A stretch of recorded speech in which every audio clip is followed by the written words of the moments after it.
presentation of Fox Sports. We are Baltimore. We are Florida.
Who thought that the first two games of this four-game series would get such epic treatment? But they deserve it. And it's Star Wars night. So there's that too. And everybody coming in, some in costume. And I mean, really in costume. And that's a good look with a piece of pizza. Hey, El Presidente and Darth Vader. Hi, everyone. Rich Waltz, along with Luke Skywalker. Thank you, Luke. Use the Force now. Okay. 2 games left, right? Marlins have played well against Atlanta. We've seen a lot of cool stuff. Nice comeback. Couple Stanton homers in Game 1. So on a Saturday night with the Star Wars characters around, I saw R2-D2 roll through the lobby. This should be a fun night. Well, let's certainly hope so. This offense is back at it once again. Stanton swinging the bat really well. Everybody doing their thing, and I think that's the theme. It really has been the theme all season long. Odrisamer Despaigne has been throwing the ball great, but this Marlins team, they're trying to get a little revenge, a little payback against the Braves. Remember, they've walked off against them 5 times. I thought last night was a brilliant setup for a great ending, and it was a great chapter. Milestones. It's the time of the year. If you're not going to the postseason, you're looking at your baseball reference page and you're saying, how do I get to 60? How do I get to 60 stolen bases? And Ichiro is one shy of the all-time season pinch hit mark. Well, it's so much fun to watch the 3 of them. They've all had, obviously, some significant moments this season. Obviously, Stanton there at the top of the list. We all want to see him get to 60 as quickly as possible. We're all hanging. It's like a cliffhanger right now. D. Gordon, wow, what a year he's had. Certainly hoping he gets to 60 as well. And Ichiro, what a career, and I think it's just another record that, we'd love to put his name next to, even though it's the pinch hit record. He could get it done.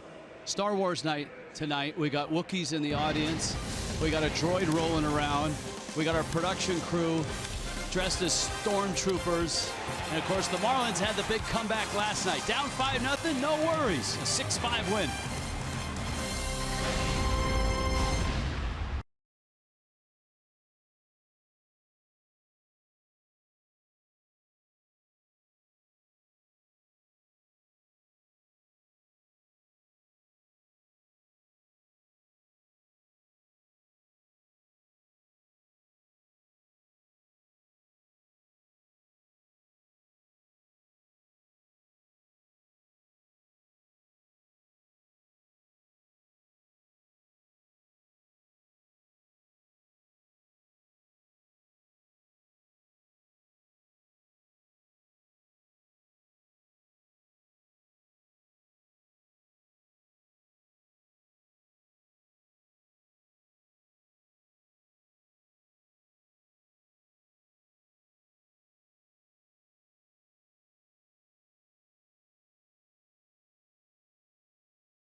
Sorry, had to use it.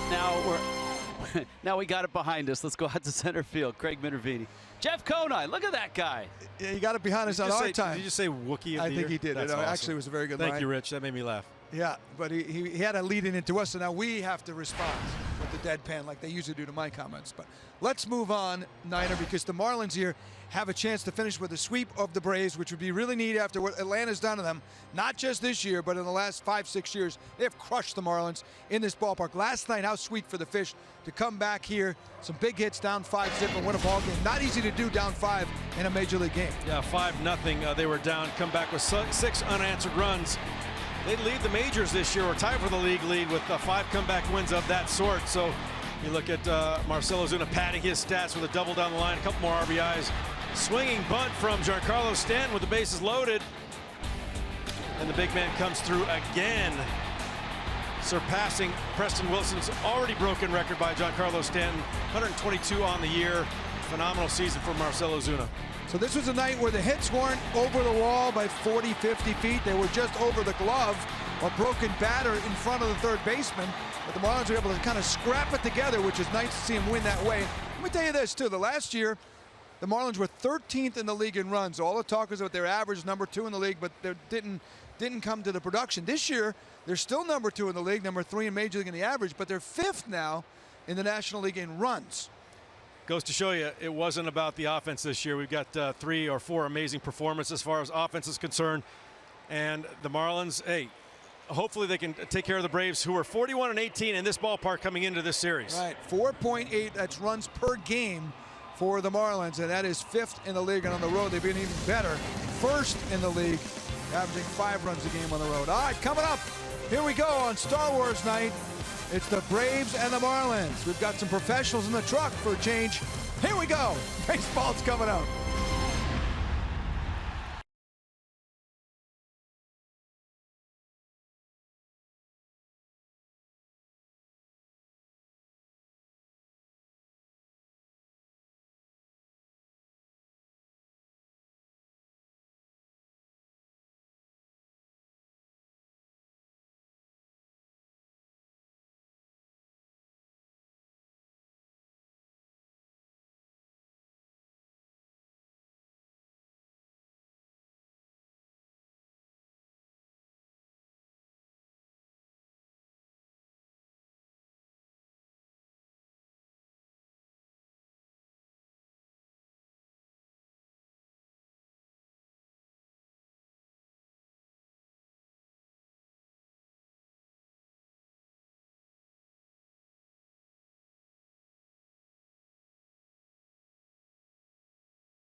Ready to go. Drusimer Despagne takes aim at, yes, the Evil Empire. The Braves, here they come. Ozzy Albies at second. Nick Markakis in right. Freddie Freeman is at first base. Tyler Flowers will do the catching. That long, thin guy there is Lane Adams. Rio Ruiz is at third base. Danby Swanson at shortstop. Jace Peterson in left field. And I think that says Lucas Sims on the mound. On Star Wars night, here we go. Drusimer Despagne gets a second crack at the Braves this month. And the first one didn't go all that well. He walked 6 in 3 2/3, and the Marlins lost 10-8 in Atlanta. Albies goes after a fastball, pops it up. That would be Brian Anderson, and he would make the catch. Now it's your turn to wrestle with the special effects. Here's the defense. Well, let's take a look at that Marlins defense. I think I can work it pretty quickly. Dietrich gets the start in left field. Christian Yelich is center. Giancarlo Stanton over in right. Anderson, Rojas, Gordon, Bohr, A.J. Ellis behind the plate for Odrisamer Despaigne. There you go. Derek Dietrich showing his versatility. Here's Markakis. Cleanup spot yesterday was Markakis. He was 0 for 4 in that ball game, and an 0 for 3 on Thursday night. Ryan Snitker has moved him up to the 2 spot with Freeman and Flowers behind him. Despaigne with a breaking ball pulled into right field for a hit. Stanton over to get it. And Markakis has a 1-out single. Well, the Braves loading up as many lefties as they can, probably because of the splits against Despaigne. 305 for the lefties, 198 for the righties. Picked up a win his last time out, his first Marlins win. 6 solid innings, 91 pitches at altitude. Colorado, very, very nice start. The only win of the series for the Marlins against the Rockies. Freddie Freeman. When the Marlins got Despaigne, and even in spring training, he was somewhat of a nibbler, a guy that wasn't as aggressive as Miami wanted. And the Fish sent him down to AAA mid-season. His marching orders were get aggressive, pound the strike zone. And part of that, in talking to Juan Nieves, is convincing Despaigne that his stuff is good enough that if he does do that, he'll get outs. And it's really, aside from that start against the Braves, it's really been fun to watch him as a starter. His 8th start of the season. Part of that is that Marlins Park is on his side. That's right, 2.48 ERA here at Marlins Park. So trusting the surroundings. This is a big one. He gets bad contact enough. He's getting those outs. He has not been ringing up tons of strikeouts, 51 innings, 25 punch-outs, but a whip of 1.42. Managed the trouble and kept the ball in the yard for the most part. Ripped to right and deep and foul.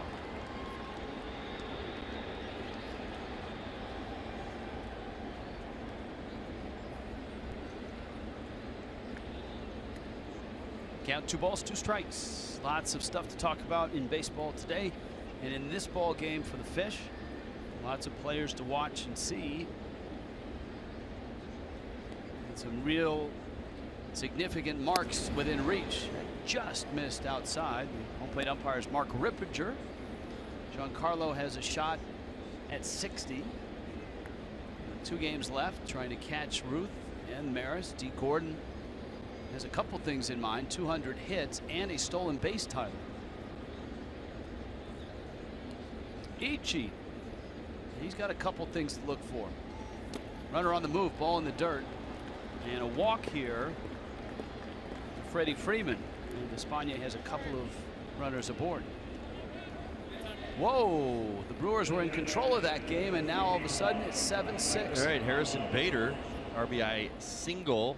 Did you say to Vader? left? No, Bader. Oh, although I like your attempt, that was outstanding. All right. It's the right night to do that. No, Harrison Bader got it done. Single to left. As you said, the Cardinals took the lead. Yeah, the Brewers were leading that game, and a lot of what we've been talking about, they have to sweep. Little check swing dribbler. And Bohr's got it, and he gets to the bag. Tyler Flowers is out. But Despaigne still has to deal with Lane Adams. And Adams has homered in each game of the series, including a 3-run shot to put the Braves ahead in the first last night. By the way, we flashed through the players with milestones or goals that they have a chance to achieve in the next 2 ball games. D. Gordon is in that stolen base race with Billy Hamilton. Hamilton was 1 for 4 today, but did not attempt a stolen base. So D is 1 behind him. There's a fastball for a strike. course, as we saw Ichiro, he has a chance to, if he can get a pinch hit, tie the all-time season mark for pinch hits in a year.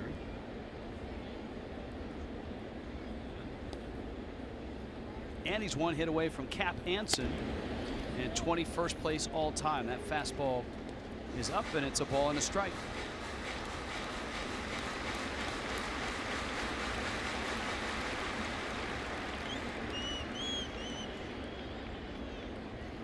Adams 5 home runs this season, 3 against the Marlins.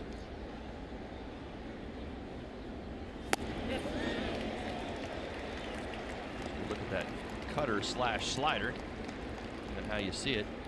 Big pitch for Despaigne this year. We're seeing fastball, sinker, loves to throw his fastball.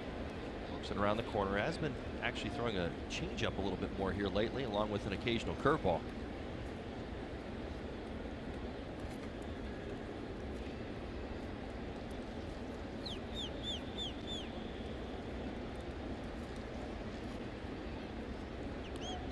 Braves at second and third, 2 outs and a 1-2 coming. Adams takes away.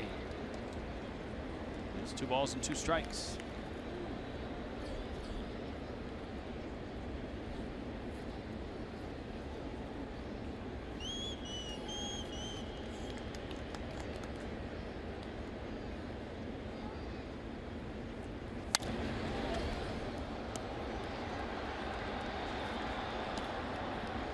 Nice crowd here on a Saturday.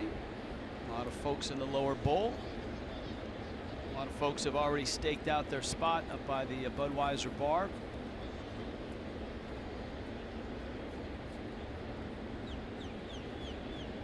They know that's Giancarlo Stanton territory. Anywhere over the wall in his territory this year. Struck him out. Little backup breaking ball. Adams took it. Despaigne catches the corner. And Big G chasing the Bay. His first swings of the night coming up.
Giancarlo Stanton.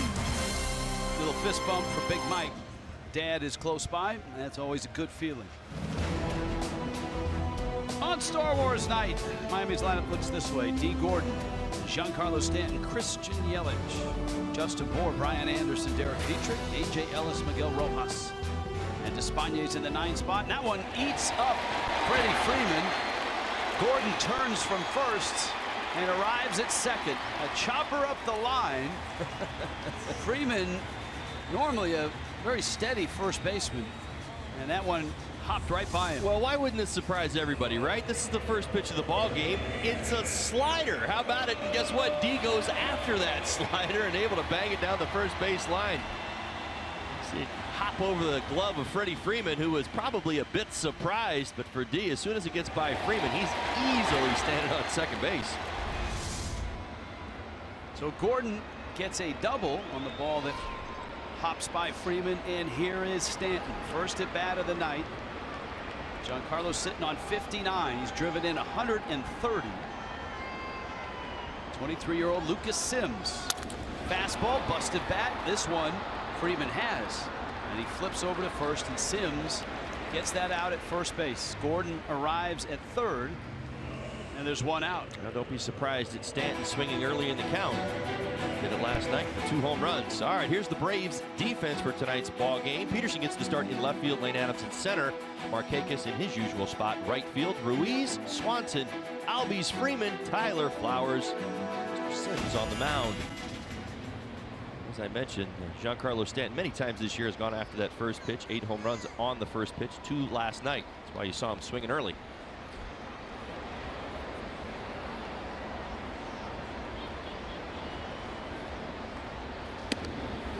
Pitches up to Christian Yelich. A chance to get on the board for Miami.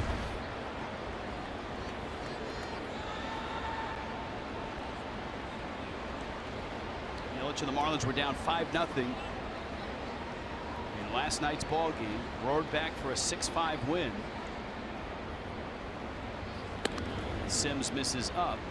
Fish 7-1 win on Thursday.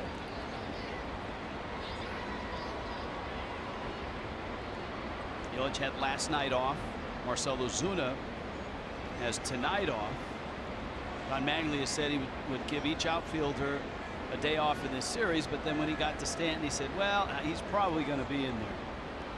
There's no doubt he'll be in there tomorrow. Yelich a check swing and fouls it back. It's 2-1. Yelich 349 versus the Braves this season. All right, let's do some scouting here. Nation scouting report of Lucas Sims, 6'2", 220 pounds. He's 23 years old. Hello again. He's back in the rotation after being moved to the bullpen early in September. And got the win his last time out versus the Mets, 6 2/3 solid inning, September 25th. He is a familiar face. Marlins have seen him as a starter and as a reliever. August 6th in Atlanta, 6 innings, 4 earned runs. September 7th and 9th out of the pen. He's got a slippery slider. You heard me talk about it on the first pitch of the ball game. You're going to see it a lot tonight. He uses it all the time. 170 batting average against on that slider. Also has a sinker and a four-seamer and a change, but he doesn't use it nearly as much. First round pick, 21st overall, 2012.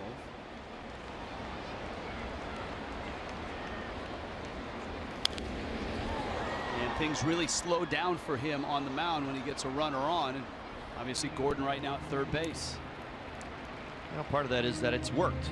He's had some traffic out there this season, but with runners in scoring position, a 231 batting average against, and if he's slow and he's putting up numbers like that, he's going to continue to be slow. Times has struggled with his mechanics. His fastball command has been off. Seems like when he slows it down, though, his results get a little bit better.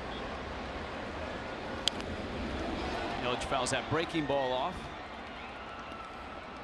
Well, Yelich with an opportunity in these last 2 days of the 2017 season to add to what has been a really nice season. And he hasn't had that long stretch of just being scorching hot.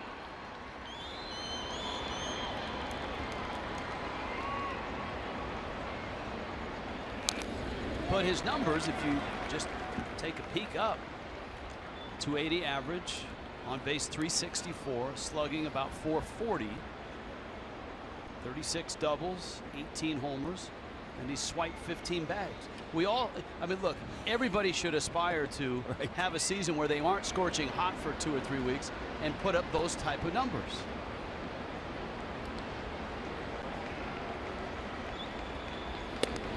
Breaking ball up, and Yelich walks. Another quality at bat for Christian Yelich. He'll take the walk, and he's walked a few times against the Atlanta Braves. It's like his numbers, you know, 349 against the Braves this season. Hasn't homered, has driven in 9. He takes his walks. He's been steady and consistent all season long, Rich. It's as simple as this. He's got 2 MVP candidates on one side. He goes out to defense, and he looks over to his left. He's like, boy, that guy's having an MVP-type season. Looks over to the right. Oh, look, there's another one. So, you know, when he compares himself, and I talk about this all the time, internal competition, when you look around, he's hanging out with MVPs. Here's Bohr now. Bohr climbs in with runners at the corners.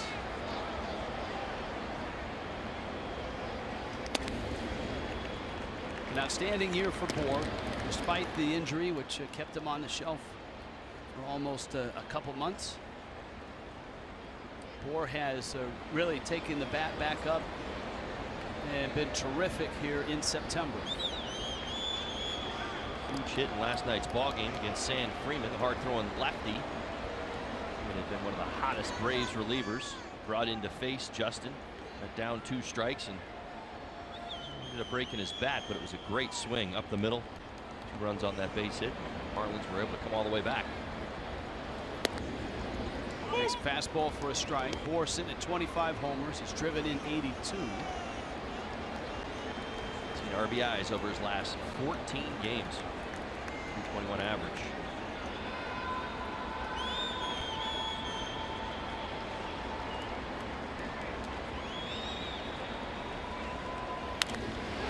Bohr sends that one to left. That's Jace Peterson out there. Gordon tags at third. Yelich at first, and the throw goes into second. Miami's on the board. Bohr knocks home his 83rd run.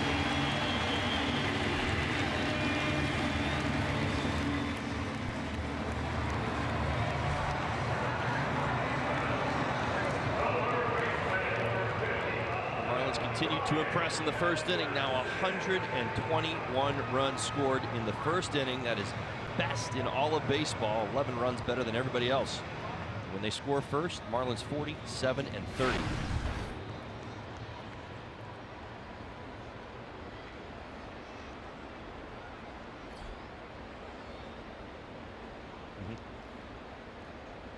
Anderson now. Runner goes. Breaking ball. Yelich has got the bag.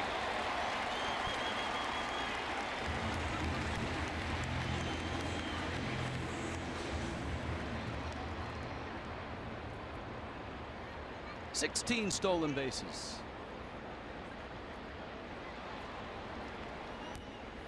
And Anderson with the count 0-1.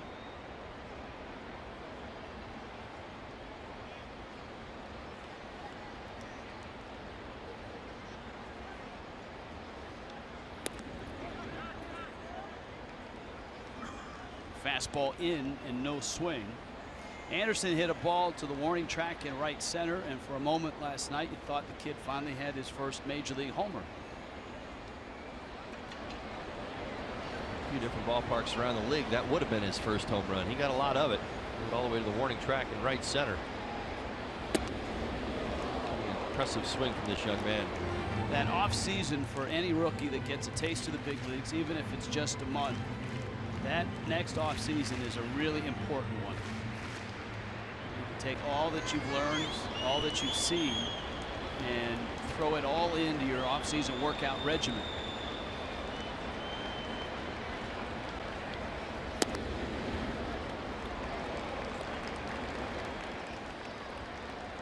The Brewers are officially eliminated.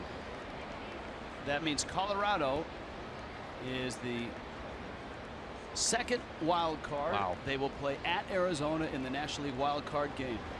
How about the dynamic that could have been?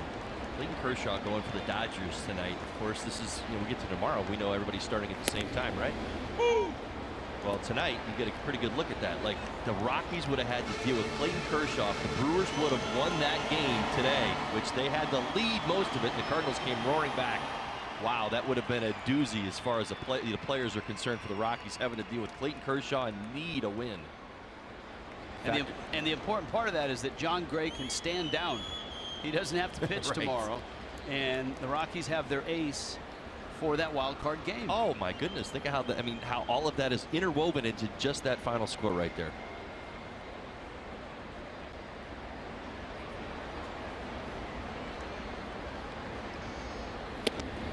Fastball in, Anderson walks. So everything's locked in. None of this changes. Wild card game, Twins and Yankees. Miguel Sano is back for the Twins. That'll add some pop. Rockies against Diamondbacks. Obviously, those two very familiar with each other. That game is in Arizona. Winner of that National League wild card game against the Dodgers. That's an all National League West battle. And of course the Cubs and the Nationals. That's a very intriguing series. So is Boston and Houston as well. Here is Dietrich.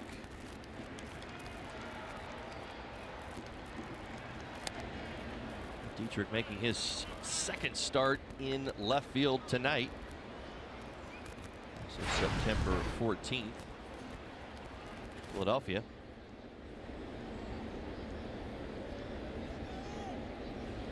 Dietrich's had a nice run here over the last couple of months. 866 OPS over his last 51 ball games.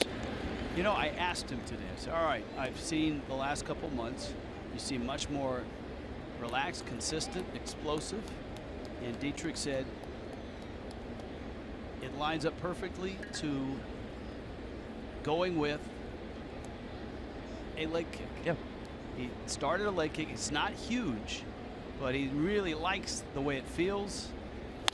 There's the kick. There's the drive. And it's deep. And it's gone. And it adds more power. Sure does, doesn't it? Always good to be on time, right? Nicely done, partner. For Derek Dietrich, he's been on time over these last couple of months. That leg kick up and that leg kick down creates momentum, retains all the energy in his swing. That leg goes up, and when it comes back down, as long as he's on time, he's got all sorts of power on that backside. Look at that spinner sitting out over the plate. The extension, top hand comes up, lets you get a little bit longer through the zone. Finishes on his backside and keeps it fair.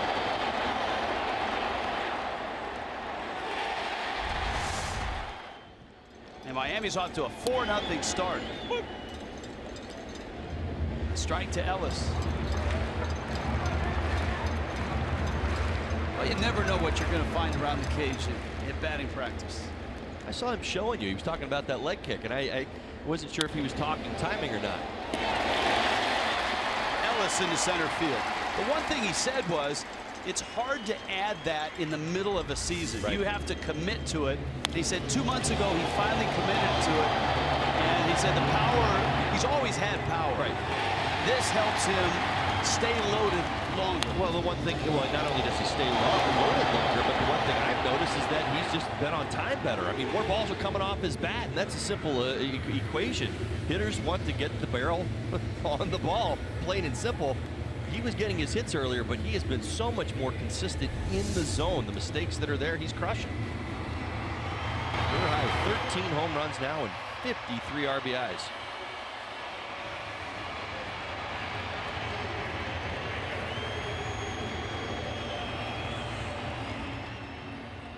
Miguel Rojas now. The Marlins have sent 8 to the plate against Lucas Sims.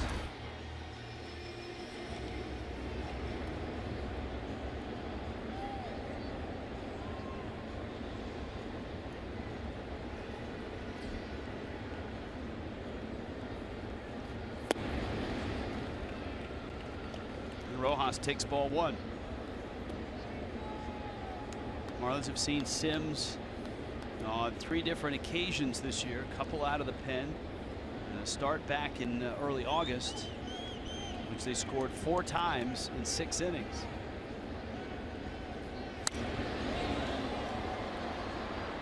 Well, what I love about this equation here in the first inning are the walks, Rich. You know, I've talked an awful lot about it here in the second half.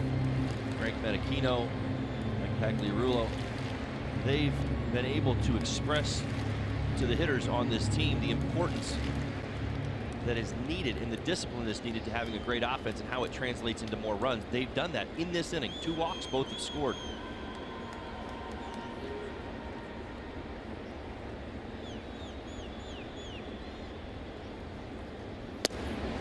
Woo! 1-2. Maybe the best. As far as stating my case, Yelich has been doing a very nice job of this here in the second half. His 8-pitch walk kept this thing going.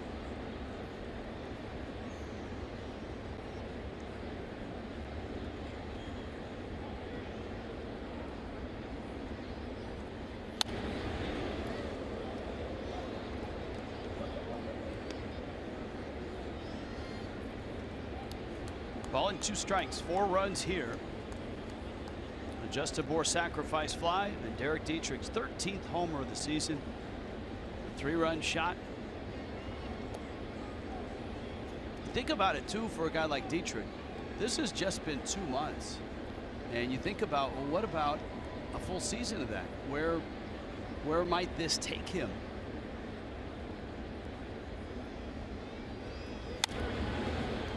Rojas floats one into the seats. You just don't know. You know, there was a time earlier this season when Martin Prado went to the disabled list, and obviously he was getting a little bit more playing time, but he was kind of figuring out his swing at that time. He was doing enough to keep himself in there, but I'm not sure that it was as convincing as what you see now. I mean, the credit that Dietrich gets now is that he's been in and out of the lineup, but every time he's in the lineup, he's producing like he's producing. So I'm not sure even Derek might even be able to give you the answer, but I know this. I certainly believe that going into next season, he's hoping for extended playing time, because what he's got working now could translate into 20+ home runs. Oh, I think if he's swinging the bat like he is now, he's going to get that playing time. Let's not forget where where these guys call home. I mean, he has been that type of hitter here in the second half.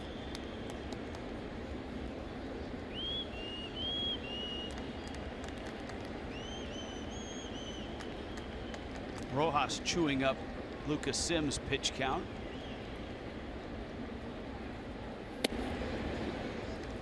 And now the count is finally full. Lucas Sims has thrown 31 pitches already. Despaigne is on deck. I whispered that about 7 pitches in, that his fastball command had been pretty questionable here his big league time in 2017.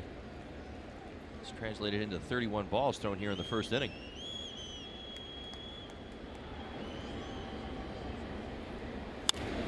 Rojas finds the gap again in left center. My goodness, have a week.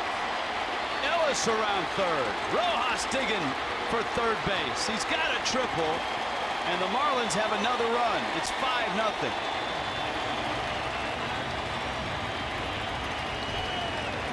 One of the other hitters who has been making significant offensive strides here in the month of September, Miguel Rojas, shortened his swing 3-4 weeks ago, really working on it, and we have seen the extension of that, not necessarily in home runs, but he has been going gap to gap for power. This one gets all the way to the wall in left center field. Most teams are not defending him that way. That hanging changeup blistered by Rojas. Once again, coming into tonight's ball game, 364 over his last 18 games. Career high 4 RBIs on Monday night. Despaigne pulls a ground ball to third. Ruiz across the diamond. 9 men come to the plate. 5 of them score. 3 coming on Derek Dietrich. And a 3-run homer. It's a 5-0 lead.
Derek Dietrich 3-run homer. Let's go to the demo den. Holly? Hi, everybody.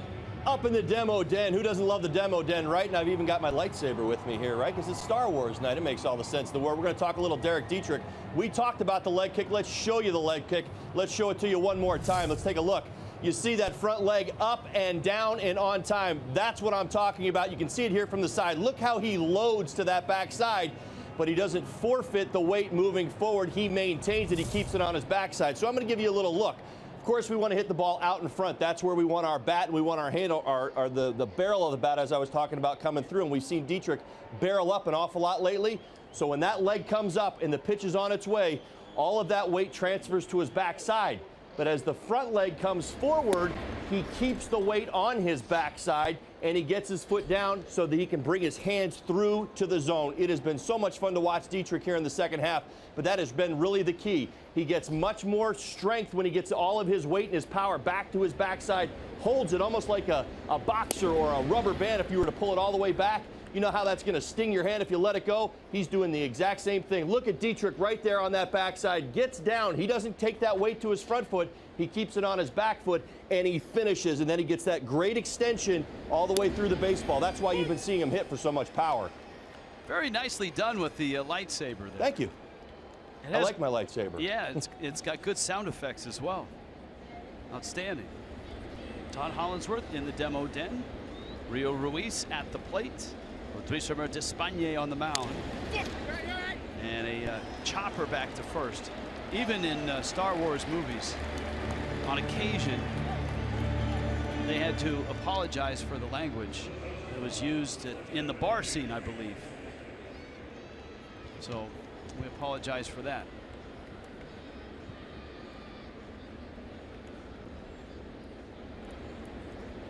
Despagne ran into some trouble in the first. Gave up a hit to Markakis and a walk to Freddie Freeman. But a grounder from Tyler Flowers, and a strikeout of Lane Adams did the trick. Drops down with a fastball and misses to Dansby Swanson.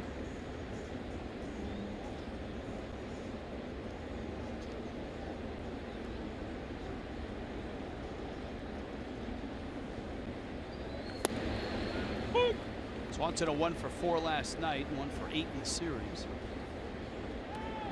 I think Swanson as well will look forward to this offseason, because the youngster certainly has had some real life experiences in the big leagues. He's experienced the thrill of opening day, the weight of the expectations, right, with his name and photo on a lot of the Braves marketing stuff. Playing as a local.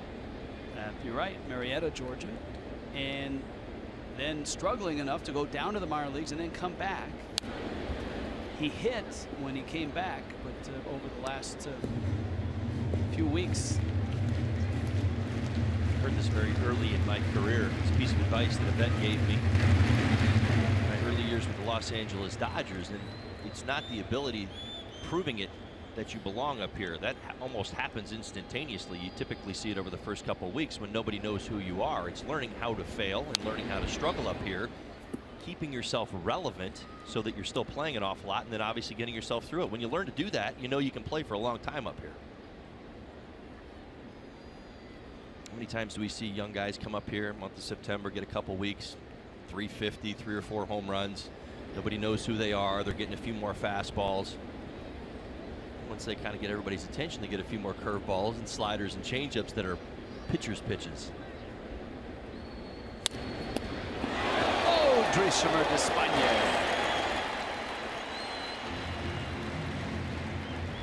PFPs, pitcher fielding practice. That's what you do. When you finish, you like to finish in a good athletic position. You get your front shoulder closed, you finish towards home. You're not falling off the mound, so you can defend your position, and he did it well right there. Saw in that shot, D. Gordon behind him, already crouched and ready for that ground ball. Chase Peterson now.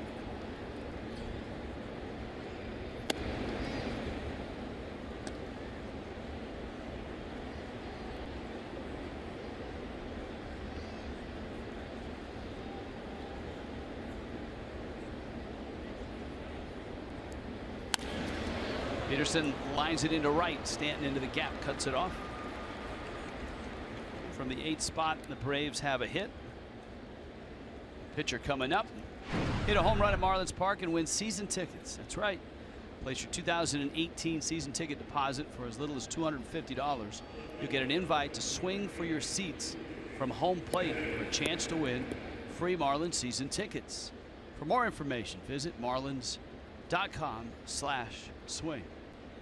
Broadcasters are not eligible to participate in the Swing for Your Seats contest, except the play-by-play guy who has no chance to hit it out. They're protecting themselves, it sounds like, from one Todd Hollandsworth, Jeff Conine, and Preston Wilson. Craig and Rich, as many hacks as you can.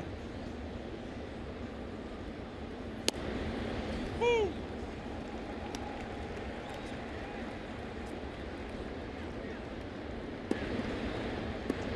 Quickly count 0-2. Marlins batted around in the first.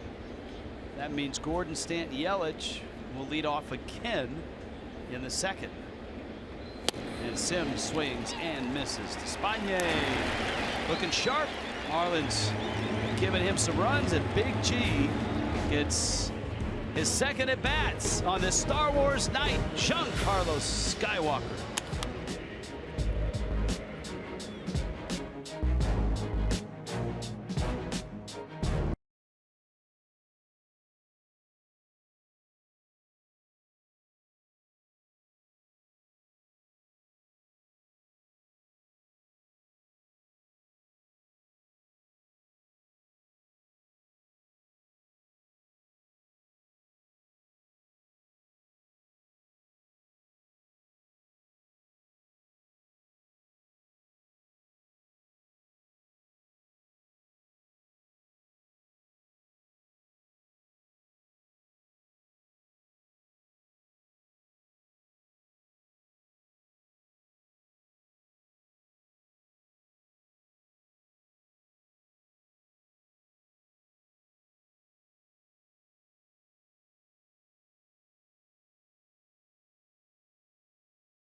Inning with D. Gordon and Giancarlo coming up. As for D. Gordon, Don Mattingly told him a couple of days ago, hey, I'm going to give you a day off against the Braves. And he said, D looked at him like he had 3 heads. Mattingly said, I wasn't really aware that he was this close to 200 hits, which he understands is a big deal. The milestones that these guys are going for here in this inning and beyond. Ichiro as well. Now that brings up the story because Juan Pierre is one of the exclusive members, all-time hits leader in Marlins history, 2 of the top 4 overall. And JP told me the other day in 2004, last day of the season, it was big for him. He played in every inning of that season. Last day on the old clubhouse lineup cards, they did not have his name in. So he walked into Jack McKeon's office and said, hey, Skip, we're going to have 4 outfielders here today. What are you talking about? As D goes for another hit here, and it has it. So he's at 199. And he said, hey, JP, that's just a joke. Well, here's the real lineup. You're in there. He played every inning. All right, thank you, Craig. Yep, D. Gordon doubled in the first. And a bunt single there, and here comes Stanton now. How many times have we seen him do this in the second half? Another beautiful bunt to the left side. Practices it every day in batting practice multiple times and continues to pick up base hit after base hit. Being left-handed, gets out of the box about as fast as anybody in the game right now. Another stellar bunt from D. Gordon. Stanton had his bat busted on a roller to the right side. We have a full shift going this time. Sims misses in with a fastball. 3 infielders on the left side, and Freeman is tethered to first, trying to hold Gordon. Of course, Dee Gordon is 1 stolen base away from Billy Hamilton for the National League lead. That's the odd dynamic here. Look, it's worked so well. Stanton in the 2 spot, Gordon at first. Gordon has run during this incredible surge by Stanton. He's picked his spots. G is heated up. He's slowed down, and G has slowed down a little bit. D has sped back up again, literally. You see the 58 stolen bases, 1 behind Billy Hamilton, who's already played today.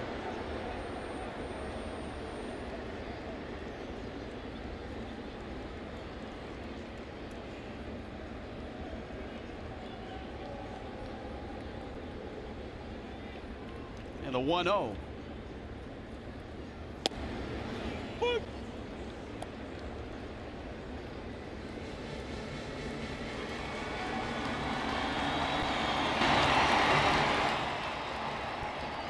It was right down the middle.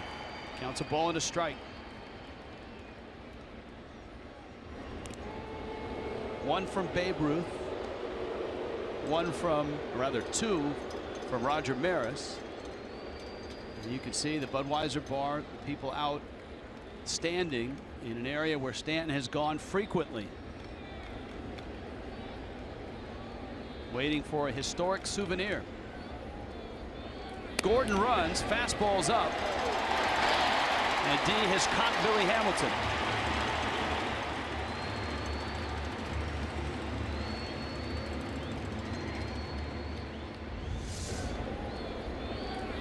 Good jump from D.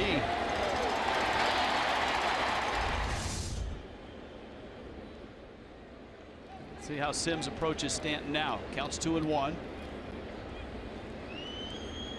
Stanton and Gordon tied at 59. Fastball in. So that 1 pitch in this at bat, 59 apiece.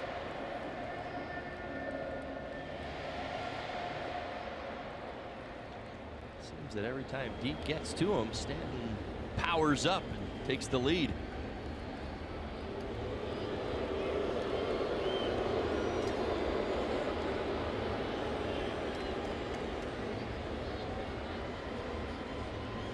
Outfield straight up and quite deep. Stanton swings and misses off speed. It's 3-2.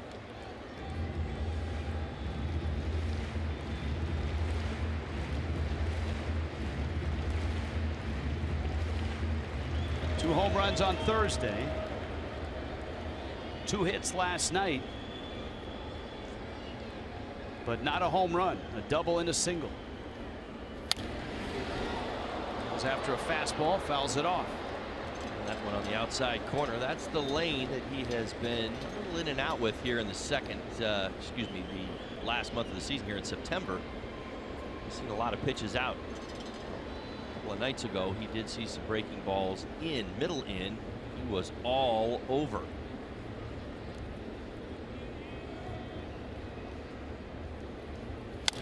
Stan hits a ground ball. It's backhanded by Albies. Throws him out. So Giancarlo 0 for 2. Gordon remains in scoring position. Here comes Christian Yelich. You know, look, when Stanton was at his hottest, one of the keys was taking his walks. That's got to be really hard to do when you've got 2 games left and you've got history right in front of you. 60, 61, 62, whatever you're shooting for. Taking your walks pays off down the line. Sure does. There is no down the line. There's tonight and there's tomorrow. Well, you get back to the dynamic. The entire time when he started to heat up and we started to see the home runs more regularly. The Marlins were playing well. They were on their pursuit of getting back to 500. The team was doing a lot of things. He was priding himself. The first words out of Stanton's mouth every time this conversation came up was, I want to be a better hitter. I want to be respected like an elite hitter in the game of baseball.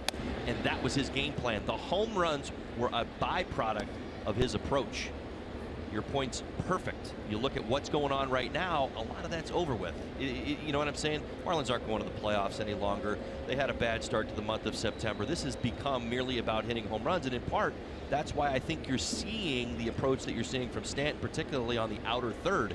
He's still thinking middle in, if I get something, I'm going for 60. It's human nature. Yelich pulls it down the first baseline.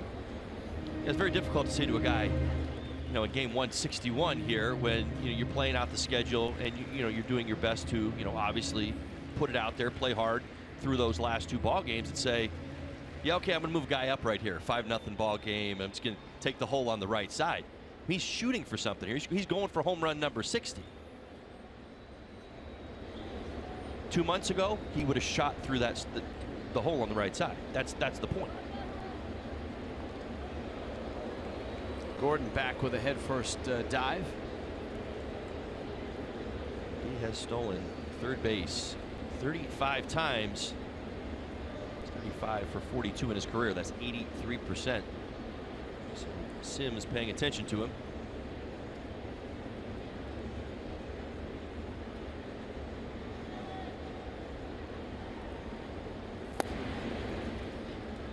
Yelich takes in, and the count is 3-1.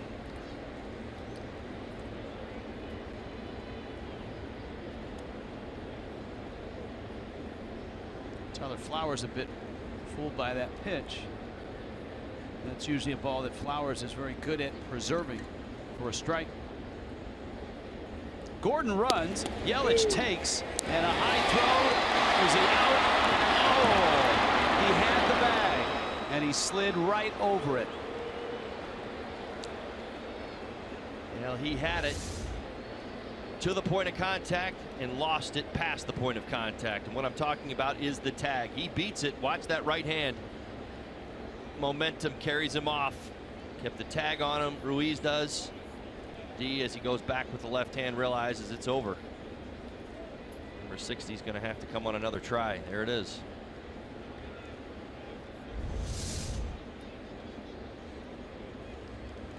We've seen that a few times this year. Kind of outruns the bag.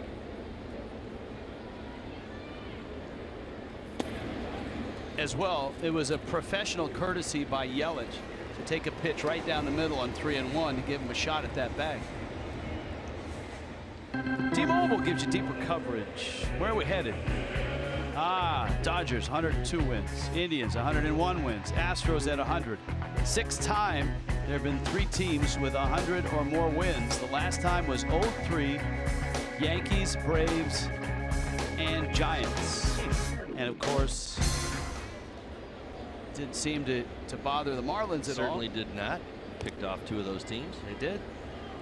Giants and the Yankees in 03. Yelich walks for the 2nd time. Bohr popped a sac fly to left.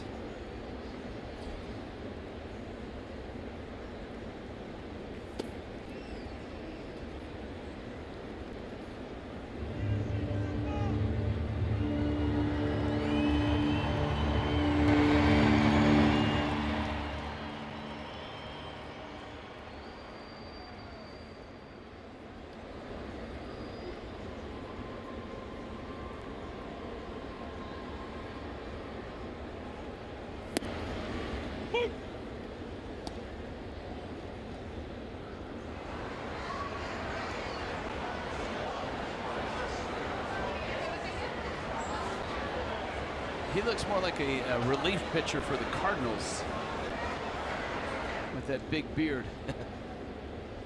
1-1. Bohr finds the hole in the shift. Yelich on his way to 3rd. And Justin Bohr with a base hit. Miami at the corners. Here comes the rookie Brian Anderson. Tell you what, Rich, I don't know about you, but they're going to have to rewrite the books on shifting Bohr. It seems to me all season long that whatever teams seem to do to him, as far as the shift is concerned, he beats it. Whether it's stacking the right side of the infield, him going the other way, or finding that hole right through where a second baseman normally is. He has been smarter than the defense all season long. Bring up Brian Anderson, who had a real nice at bat his first time up. Drew a 3-2 walk. Off some tough pitches, fouled off a couple other ones.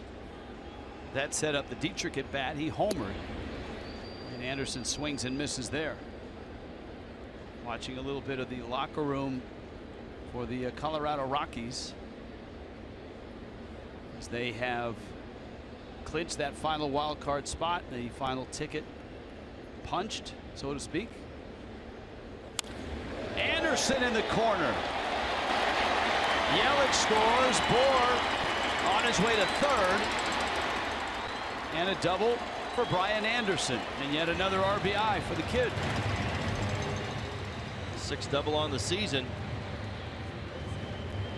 It's the first pitch slider, and a second pitch two-seam fastball, even on the inside part of the plate. Nice swing. Front foot down, extension as he drives it down the left field line.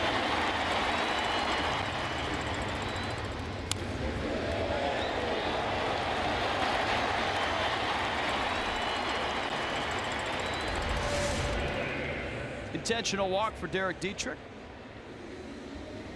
Braves would rather pitch to A.J. Ellis with the bags loaded and 2 outs. Ellis had a line drive hit back in the first. A.J. finishing with a flurry. A season high 3 RBIs on Wednesday at Colorado.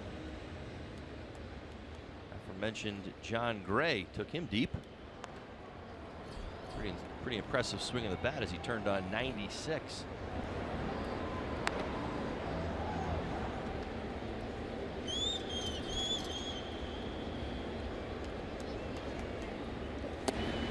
Fastball in. So speaking of the Rockies, they are scheduled to play the Dodgers tonight in Denver at Coors Field. That game is supposed to start in 7 minutes, but the Rockies are in their clubhouse right now celebrating. The game will not start on time, not because of that, but because it's raining. So that's a really handy rain delay, isn't it? It allows You'd think somebody sprinkled something in the clouds, right? it allows the Rockies to not full out celebrate. There's no champagne and beer and all that. They've got a game to play, but still. Might be some reworking of the lineup. I was just about to say. Bud Black. It's customary in Major League Baseball that each manager send his lineup over to the other clubhouse and say, here's the lineup, so the managers can look at it, because you kind of know who's who's going to pitch. And I wonder if Bud Black sent 2 lineups over. Well, guess what? I don't think Dave Roberts of the Dodgers are really too concerned. He'd say, well, if there's one guy in the league that it really doesn't matter what your lineup looks like, wouldn't you agree? It's Clayton Kershaw. Yeah, I don't think Dave's worried about that. He's like, do whatever you want. Congratulations on winning the wild card spot. My guy's starting tonight. Make whatever adjustments you need to. I'm sure the Rockies have seen enough of Kershaw, but for some of the Rocky hitters, chance to see Kershaw and the hope that they would see him in a week.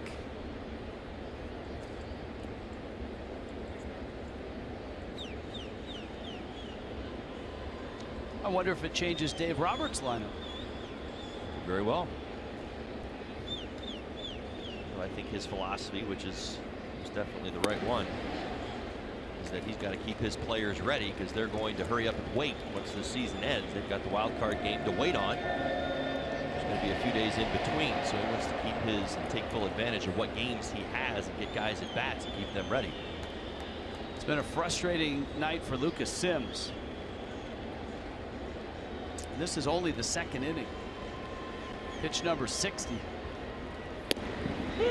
That strike 3 called. AJ didn't like it. He thought it was up. And it was. And of course, he'll be right back in front of home plate umpire Mark Rippinger shortly. R2.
Fox Sports Florida is brought to you by the all-new Jeep Compass.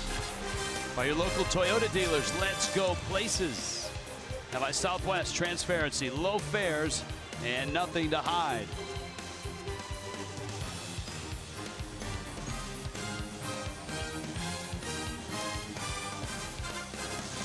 (6-0) Miami on top. Drissimer Despagne spins one up there for a strike to Ozzie Albies.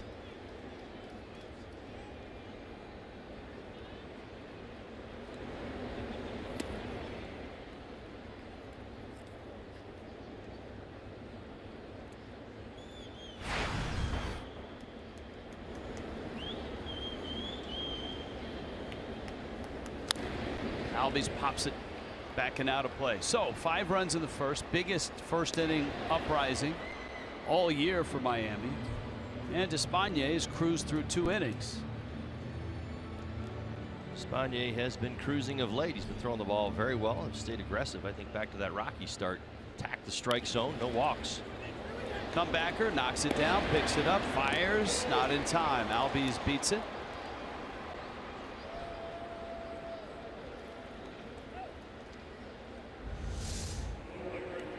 See the speed on display from Albies. This one doesn't ricochet too far away. Despagne. Albies kicks it into high gear pretty quick. Just beats it at first base.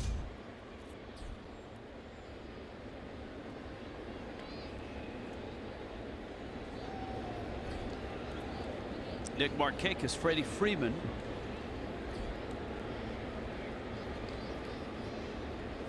For the Braves.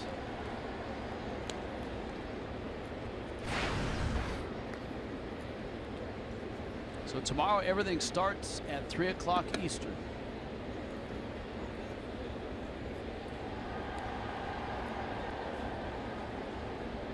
Two Central, 1 Mountain, noon Pacific. It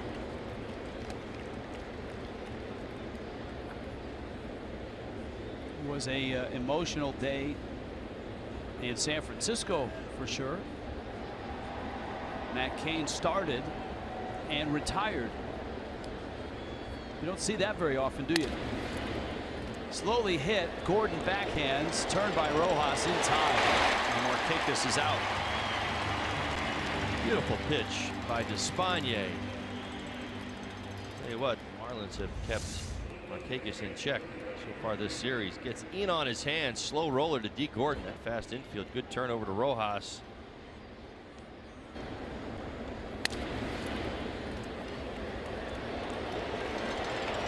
Easy turn right there. 2 down here in the 3rd. Freeman now, he walked back in the first. In fact, he walked a lot last night, 3 times.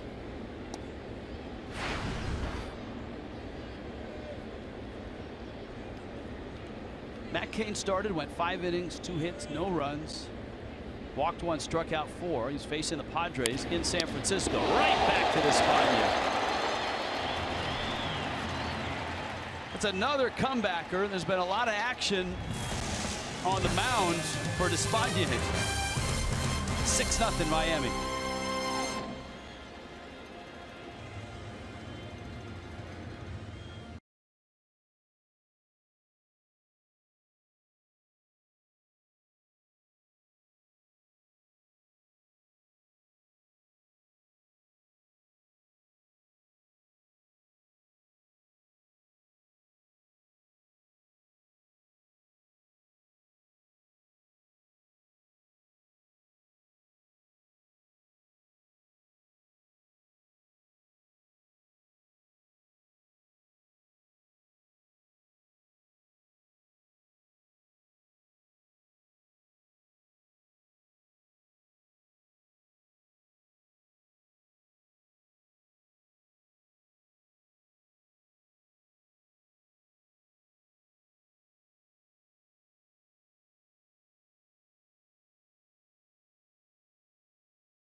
he is our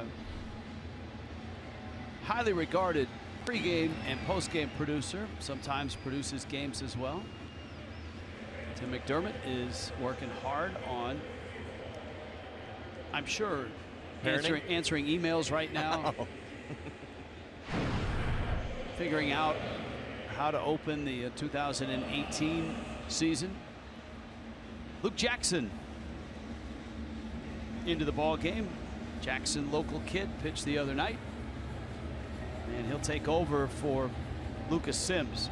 For Sims, didn't last long. Well, the innings lasted long, but the night did. Just 2 innings for Sims.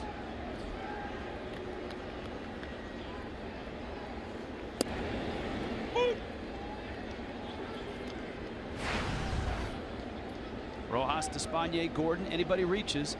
Another at bat for Giancarlo Stanton.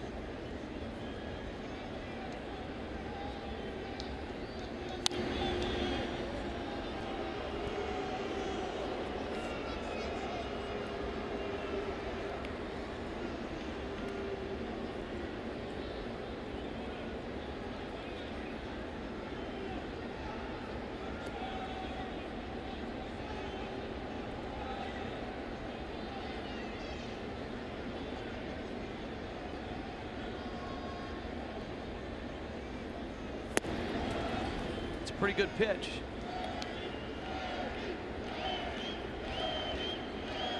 Had the plate at the knee.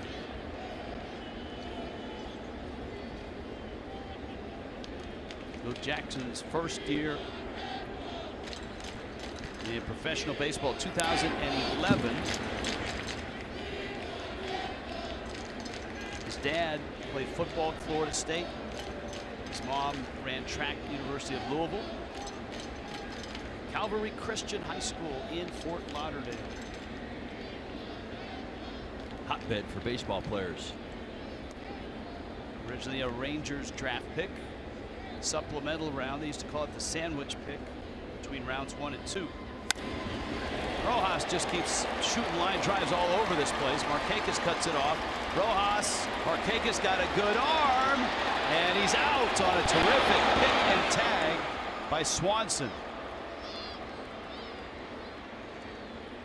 Now credit the defense for making the play. Rojas for stepping on the accelerator. Why not? Even the high bounce here. Maybe he would have slide in underneath it. Swanson does a real nice job of staying with that throw. His good throw was on line. It's that high bounce that you have to contend with. Able to get the glove up and back down before Rojas gets to second base. That's a great play. Yeah, it is. Markakis has his shortstop to thank for that assist. Despaigne takes out. So Rojas gets a single. Miami has 8 hits to go with their 6 runs.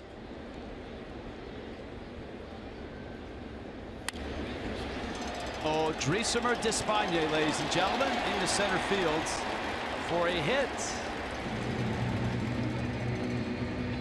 And there was much rejoicing in the Marlins dugout. Despaigne now 2 for 17. All right, bring your family to see the final game of the season tomorrow against the Braves. Pick up your Aquafina family 4-pack starting at $84. You're going to get 4 tickets, 4 Nathan's all beef hot dogs, 4 Pepsi soft drinks, 4 Aquafina waters. Purchase your tickets at marlins.com/Aquafina. Watch out for the lightsaber. Star Wars night tonight here at the ballpark.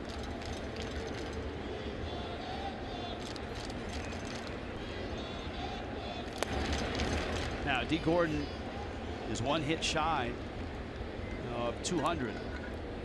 He's doubled, has a bunt single, has a stolen base. So he's tied Billy Hamilton at 59. He had third base stolen. He was right there at 60. He slid right past 60 and back down to 59. He overslid the bag. Perfect. Flowers goes out to short, and Swanson has had to pick 2 balls, and he's done well to get them both. That one just to get the out at second. It's a fielder's choice, and here comes Stanton now.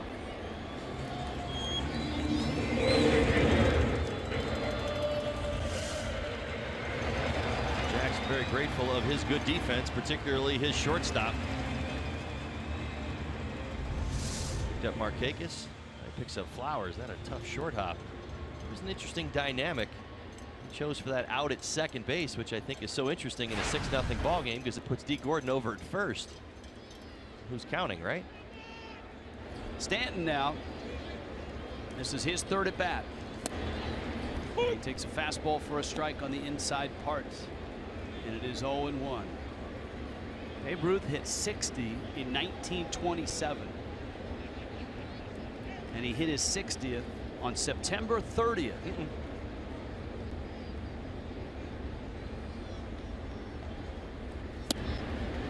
Another strike. Symmetry.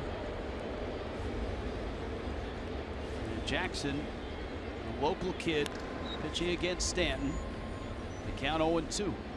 Gordon's at first. He may see different pitchers the rest of this ball game. Gordon runs, ball in the dirt, and D has the bag. There's 60. Number 60, stolen bases. Well, and that's kind of what I was getting at, was that you know, Flowers was going for that lead runner in a 6-0 ball game, but it also puts D. I mean, I know that's not what he's worried about, but he, I don't know, Adrismer Despaigne at second or D. Gordon at first. You knew one was going to, you know, D was going to run as soon as he got down to first base. Well, he took 2 fastballs for strikes. Laid off the breaking ball. Hamilton played today, had a hit, but did not attempt a stolen base. No two teammates have ever been able to get that 60-60 mark, with the 60 homers and the 60 stolen bases. Excuse my tone, but D's done his part. I mean, listen, Stanton's got the hardest part of all, right? But D's done his 60. We had a great debate. What was it, 2-3 weeks ago? I mean, again, these guys were neck and neck then. I think they were at 52, and we were like, who's going to end with a higher number? Look at this, all the way down to the wire. Stanton lays off that breaking ball, and again, the dynamics we talked about last at bat. Stanton, during his hottest time, took his walks, and it paid off big time. But there's no payoff here. He's got just 2 games left. This isn't about picking his spots. This is about picking his pitches. Another breaking ball, and he took that one. So he's missed with breaking balls, but he got his first 2 strikes with fastballs. Right. Well, you've also got the base open. You got Christian Yelich on deck, and you know what this is all about. I think it's such an interesting dynamic because you'd say, well, you know, Jackson's on the mound. Why isn't he throwing him something to hit? Well, he'd say, I did. I threw him 2 fastballs. Breaking ball that backed up, and Stanton fouls it back. That was the worst of the bunch. He was playing it safe on the first 3 that he threw him. This one, ooh. It's high and in. That's out over the plate a little bit more. I think we would have seen number 60. Look at the extension. Oof. He closed off his stance. Boy, he, dare I say, started to generate even more power than I think the younger Stanton, who's so identified with. Got him. Fastball, and Stanton strikes out. 3 innings, 3 at bats, and an 0 for 3 so far for Giancarlo. 6-0 Miami.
Giancarlo Stanton on the right. D has 2 stolen bases. He's got 60. Stanton's 0 for 3.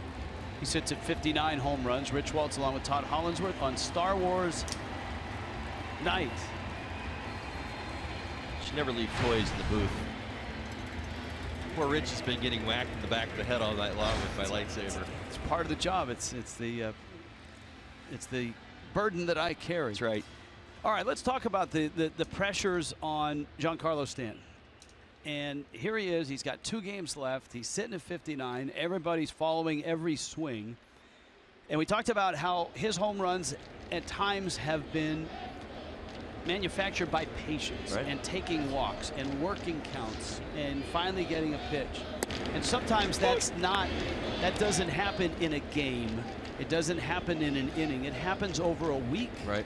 And so he didn't have a week. He's got 2 games. No, this is a 3-point shooting contest, and you got about 7 seconds left, and you got a chance to win it. Right. It's not about technique. It's not about form. It really is just about getting that pitch. And so I talked about kind of even narrowing it down inside that at bat. You saw in his last at bat, it almost looked like he was outthinking himself a little bit. Maybe he was looking for one pitch that he never got, because he did take a couple fastballs early in the count, wasn't ready to swing. We talked about during this stretch here of home runs, even a couple nights ago, that he jumped on first pitches, and he again was jumped on the first pitch in tonight's ball game. But in that at bat, looked a little bit different. Looked like he was trying to be a little bit more patient. And in that at bat, to me, it looked like he was sitting on breaking ball. Right. Because first pitch fastball, a strike, and a good pitch to right, hit. Second pitch fastball as well. And then came the breaking balls. Right. And he took all the breaking balls that were out of the zone and then swung and missed the fastball. Well, then the 3-2 breaking ball, he came out of his shoes, right? So that's I completely agree with you. I think that's exactly what he was looking to do right there. So he was sitting on a pitch, but that's kind of what it comes down to. He's got a handful of at bats, probably less than 10 left to get to 60, and I think that mentality of free and fly right now is probably going to serve him best. He needs to look out over the plate, whatever it is. If he gets something there, just be ready to react, because that's where he's been really strong lately, is that middle in. He hasn't been so strong on that outside part of the plate like he was a little earlier this season. Well, Drismer Despaigne has been strong all night, and he strikes out Tyler Flowers.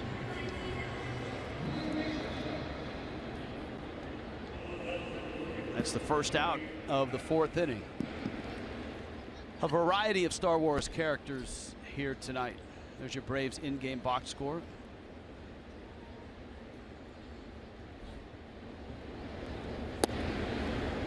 Has our production crew dressed up for the occasion? We normally have probably 4 or 5 folks in our truck that are in costume. I'm told just some Star Wars garb, like t-shirts and Lando Calrissian socks. In other words, we're not going to get to see them during the broadcast. No, I don't want to see the socks, really. Diving catch. Anderson robs Adams of a hit. Well, if we're going to speak to strengths, when we watch Anderson over at third base, this is where he is strongest, at least in my opinion. Glove side, quick reaction, 2 steps and a dive. He can cover the ground and the ball in the hole really, really well. See him lay out full extension. Field defense has been huge for Despaigne, including his own efforts tonight. Rio Ruiz is up for the Braves.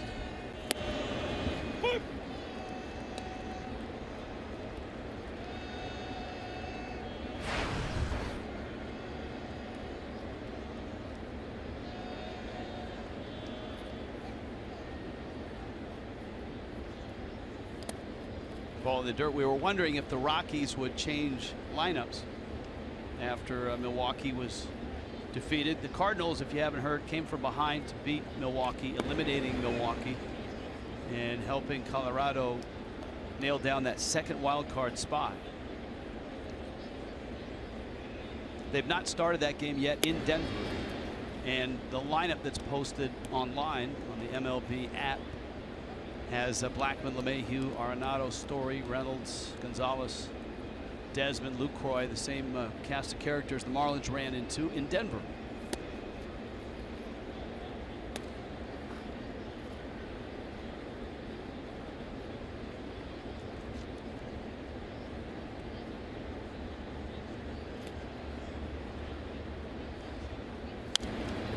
We'll let you know when the game starts if that lineup does change at all.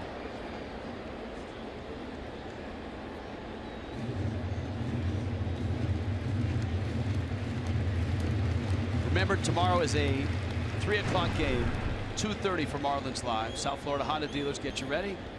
Plays of the year throughout Major League Baseball. And a swing and a foul tip held by Ellis. Boy, Odrisamer Despaigne is pitching quite well tonight with a 6-0 lead.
On top.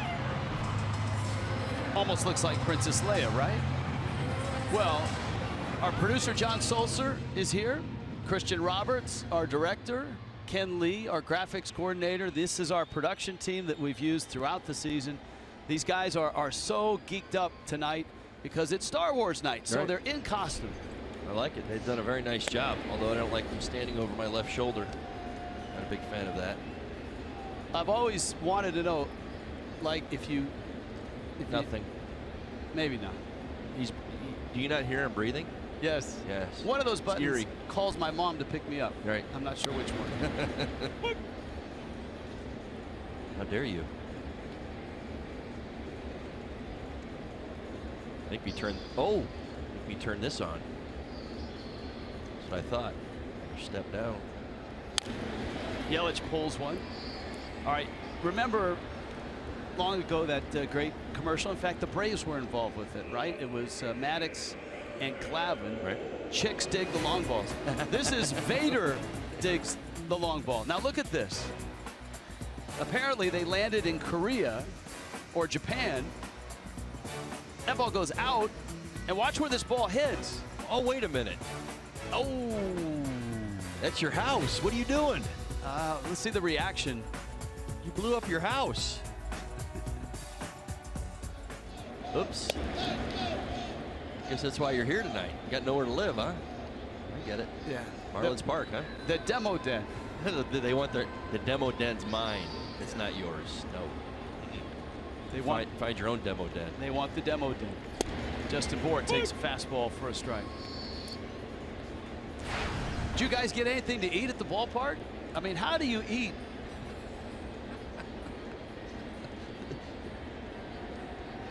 Liquid diet.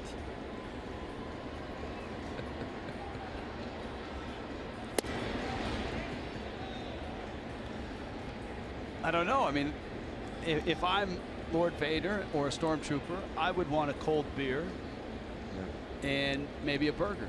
Better find a closet and take your mask off. We can't even get him to talk, much less eat. I've always wanted to know, Lord Vader, I can hear you breathing. Do you carry one of those little inhalation things? Inhaler? The inhaler? Right. Oh, it's that right there. I see it. Nice. Nice. All right. Constant inhaler underneath the mask. Guys, thank you for stopping by. Thank you for guarding us. I think. Thank you, Darth. Stormtroopers, you guys are awesome. That's really cool right there, by the way. Just be careful with that. Don't hurt anybody. There you go, Darth. You're hung up there, buddy. All right, where were we? 6-0. Marlins on top. Full count. I know where we weren't. It's the Death Star. I like that video, though. I mean, it went. Well, I love how, when we first laid eyes on that, I said, well, wait a minute, what are they doing? That's their home. And you said, wait for it. Right. You got to see the reaction. Right. It's like, uh-oh, what have we done? Little flip. And Jackson over to get the out at first. Bohr is out. So Yelich and Bohr retired. Anderson coming up. A lot of runs early for the Fish. And so far, Odrisamer Despaigne has shut down Atlanta. If you're just joining us, Giancarlo Stanton has already had 3 at-bats in this ballgame. With all the traffic the Marlins have had, Stanton 0 for 3.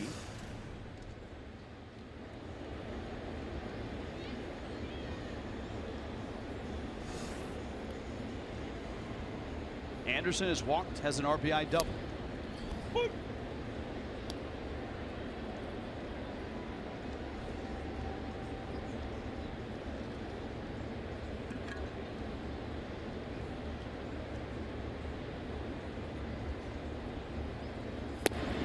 From Lucas Sims to Luke Jackson.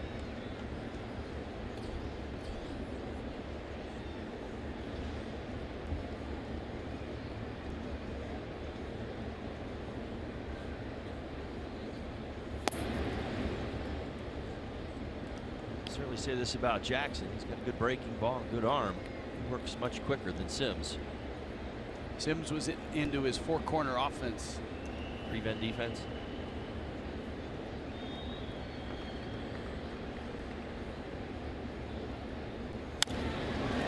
Driven to right, hit pretty well. Markakis going back, looking up, and it's off the wall. Anderson just can't get that home run yet. Well, he keeps trying the same spot. This is Marlins Park, and opposite field power, although we've seen it on display this year, is tough to come by here. What are we talking about? Yelich hitting his first home run to straightaway left field just a few weeks ago, right? Well, he continues to try. Nice swing. That's a breaking ball that he picks on right there and stays inside. Drives it off the wall and right. It's about, what, 7-8 more feet, and he's got his first one. That is a home run in Everywhere else. the majority of ballparks across this sport. And poor Dietrich can't get another pitch to hit. He hit a 3-run homer in the first. And every time Anderson doubles, Dietrich is intentionally walked. So that helps the on-base percentage. And it gives A.J. Ellis another at-bat. Remember, Ellis was called out on strikes on a pitch that was just up. He singled back in the first. Although that strike, the pitch that was just above the letters, showed up on Fox Tracks. Tomorrow, last game of the season, that's going to be a strike all day. Into center, Adams turns around and makes the catch. Marlins Park tonight, 6-0 Miami.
a bases-loaded threat. Here it goes. Long drive and a grand slam. Upper deck for Mattingly. His 6th of the year.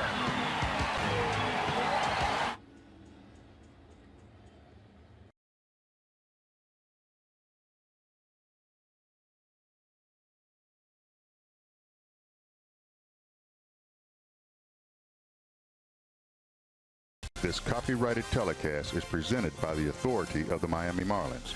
It may not be reproduced or retransmitted in any form, and the accounts and the descriptions of this game may not be disseminated without the express written consent of the Miami Marlins. Good night to be a fish so far. Top 5. 6 runs on 10 hits. Bongo cam, I guess, right? And what better bongos than your little brothers? That's right. A little early. We haven't seen the bongo cam yet tonight. Dansby Swanson, Jace Peterson, and in the pitcher spot for Atlanta in the 5th. Just 3 hits for the Braves. All of them singles. Albies, Markakis, and the 8-hitter Jace Peterson.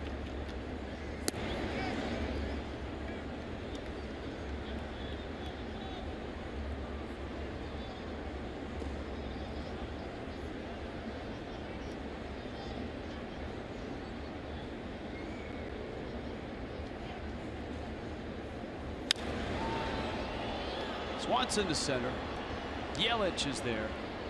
And there's one out. We check in with Craig Minervini. Craig? Rich, we've got a great This Date in Baseball History brought to you by Geico tonight. Here it is 0-0 with the Yankees and a bases-loaded threat. Here it goes. Long drive and a grand slam. Upper deck for Mattingly. His 6th of the year.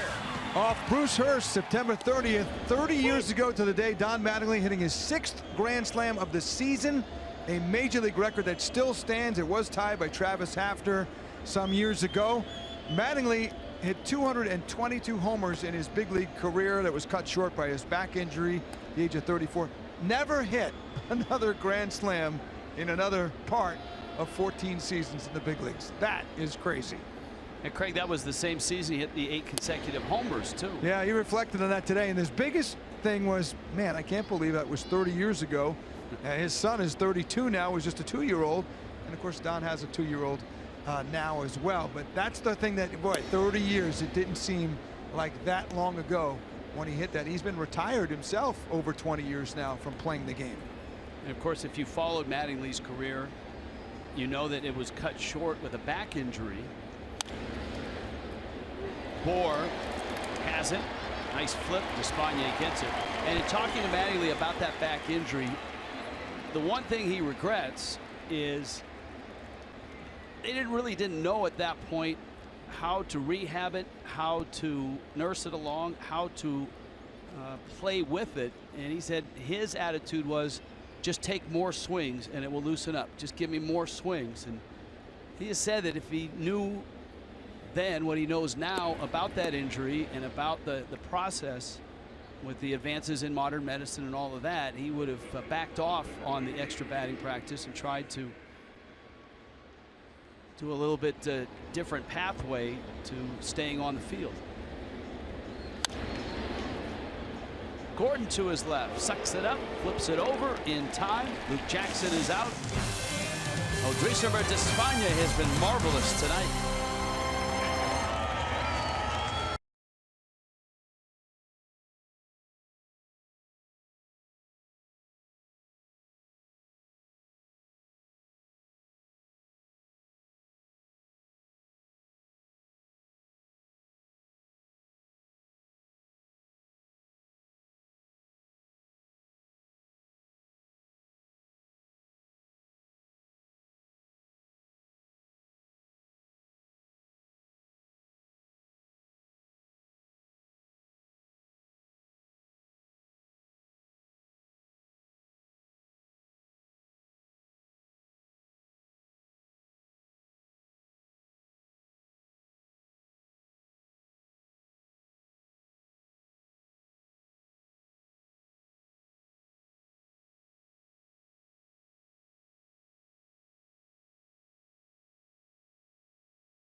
Miami Marlins baseball on Fox Sports Florida is brought to you by the all-new Jeep Compass and by your South Florida Chevy dealers.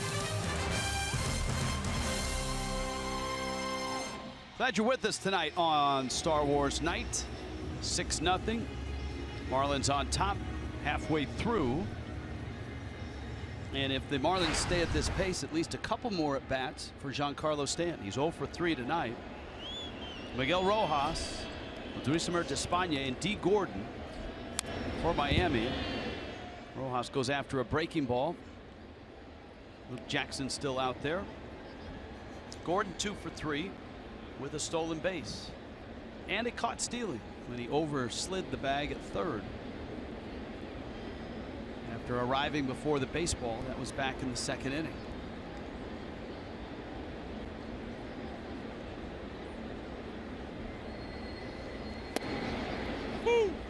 Jackson, good breaking ball there. And the count 0-2. So the Rockies have clinched tonight. The Brewers lost. St. Louis came from behind to beat them 7-6. All the postseason participants know where they're going. I'm sure Major League Baseball officials right now working hard on travel plans, getting everybody sent in the right direction.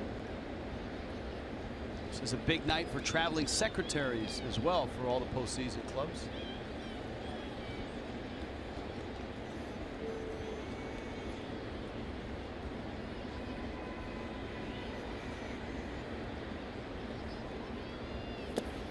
One-two, no swing from Rojas.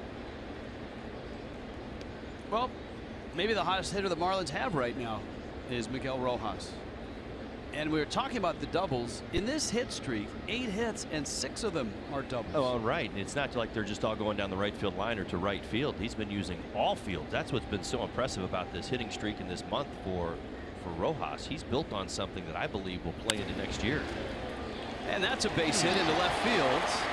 On Marlins Live before the ball game, all of us picked the player that we like to watch the most this year. Now, look, Giancarlo Stanton was not available. It had to be someone other than Stanton. And then once somebody was picked, you went in descending order. Right. Jeff Conine, look at him smiling there on the left, and look at Miguel Rojas's reaction on the right. Well, and let me say this. Niner went first with picks. He picked Rojas right off the top. He was the first one to respond, so it was kind of good to see. He was raving about his hands and his obviously defensive ability all season long. But his at-bats have gotten so much better. As good as they were, really, we talked about it in the first half, what a great 8-hole hitter he had been and how hard it is to hit in the 8-hole. Obviously getting lots of praise for that. But here in the second half, he's now hitting for power. He's still going the other way. But you're seeing a different Rojas. No more just situational hitting and putting the ball in play. It is driving the ball with power and picking up some key RBIs, as he did in Colorado the other day. He picked up 4. I mean, those are quality at bats. Despaigne squares the bunt, pops it up. Freeman will catch it. And up comes D. Gordon. Now your pick on Marlins Live. Well, D. Gordon, and D. Gordon because of the excitement that he brings to the game of baseball. Now, this isn't a knock on all the power hitters. You know I love talking about those guys. In fact, I've already jumped in the demo den tonight. But when we watch D, anything can happen, and I think that's what, at least in my opinion, D's season has been about. So much attention has been paid to Stanton. Obviously, Marcell Ozuna, the guys in the middle of this lineup. But this is the guy. This is the point guard, the Gold Glove defender who covers it all at second base. The guy who will drop down a bunt, the guy who's on about ready to go 200 hits, steals a base, takes an extra base hit, has been clutch. He's come up with some big hits as well. I mean, he's kind of, I don't want to say he's been in the shadows because he really hasn't been, but to me, he has been that type of spectacular leadoff hitter that you love to see, and he's back. There's a lot of questions that surrounded him last year. He's answered them all this season.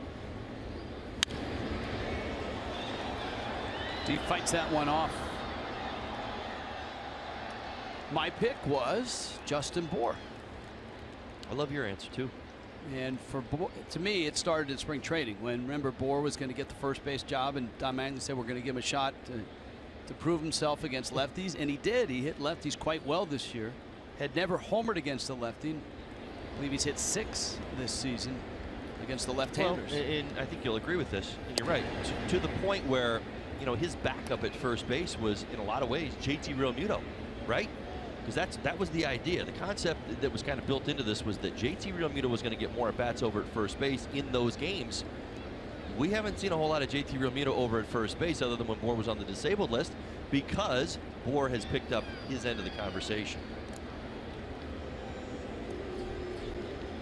Rojas back with a dive. There's 1 out. Giancarlo Stanton is on deck.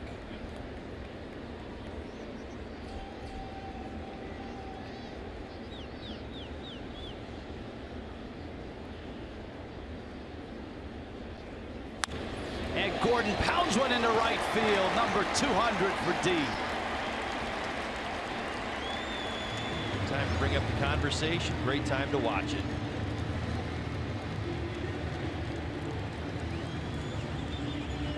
He'll toss the ball out of play. Congratulations to D. Gordon. I'll tell you what, been chasing that number and putting on an outstanding season. Florida Lottery in-game jackpot. Right at 200 now is D. Gordon. He becomes the 4th hitter in baseball to get there. Charlie Blackmon 211. Authenticator doing his job. Altuve at 203. Inciarte 201. And D now at 200. Here's Stanton now, 1st and 2nd. Fouls that pitch off. Again, Jackson going fastball first pitch. Now fastball away, though. He is really intent on staying on that outside lane. He did hang 1 breaking ball last time. Other than that, pitched him pretty carefully. We'll see Tyler Flowers slide back out again. Stanton shoots it through the infield into right field for a hit. Here comes Rojas. Gordon on his way to 3rd. He's in there. Stanton on his way to 2nd. He's out there. So Giancarlo picks up RBI number 131. Miami stretches their lead to 7-0. This is a little bit of a flashback, right? If you're going to pitch me away, I got to think going the other way. And Stanton was quite deliberate this at bat for fouling a ball off. He was definitely thinking about going to right field. He does this time, hard on the ground through the vacated hole. Pick up the RBI. Marlins now have a touchdown, up 7-0.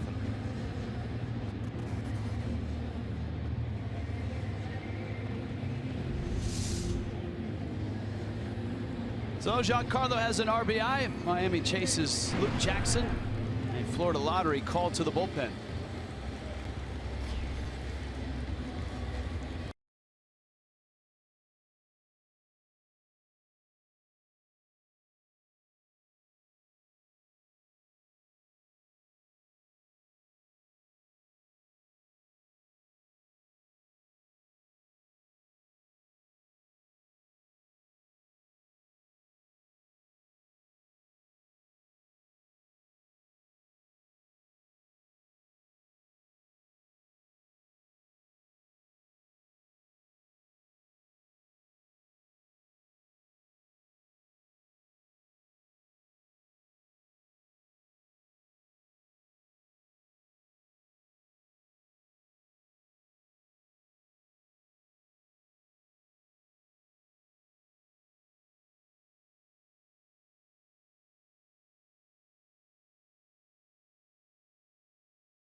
For 200 hits, 7-0 Miami.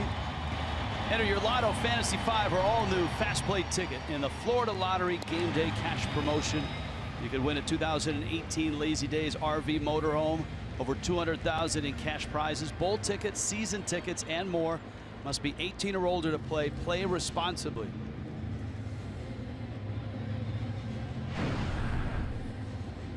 Ian Kroll takes over. He's got Yelich and then Bohr with 2 outs. Gordon, after his high fives and hugs, had to go back out to third base. A strike to Yelich. 2 walks and a ground out. Well, let's be honest. I think he's thrilled with the 200 hits, but I think he knows that he's only got a 1-bag lead over Billy Hamilton. I think that's going to factor into the next 24 hours, if you ask my opinion. D's ended up at third base a lot. Tough to steal home. Well, I'm just saying, as far as this game is concerned, some people think, we're going to get to a number and then maybe he'll come out of the game or take whatever, take the rest of it off. I don't see that happening. I just think that D is, he wants it. He knows Billy Hamilton's back on the field. Yelich rolls one into center field. That's an RBI hit and an 8-0 lead.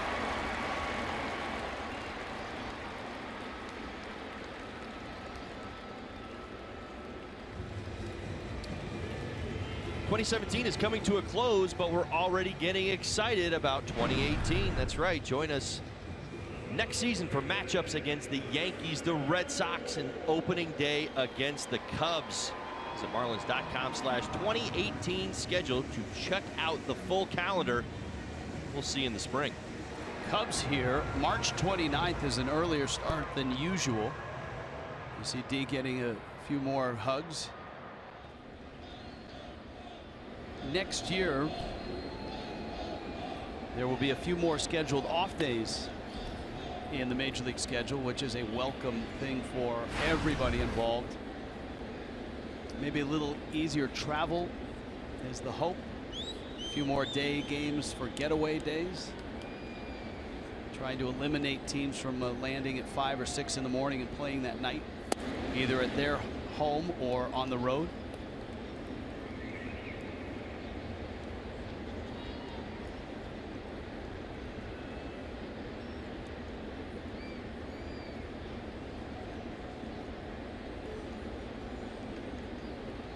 Bohr with a count 2-0. And he chases. Sacrifice fly, a single in the second. And he bounced to second in the fourth.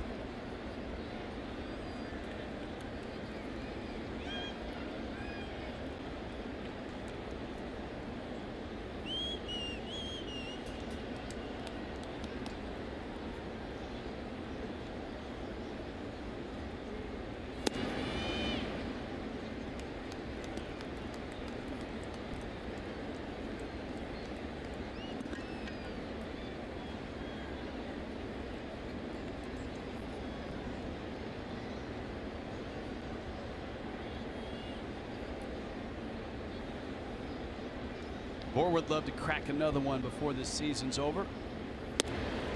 I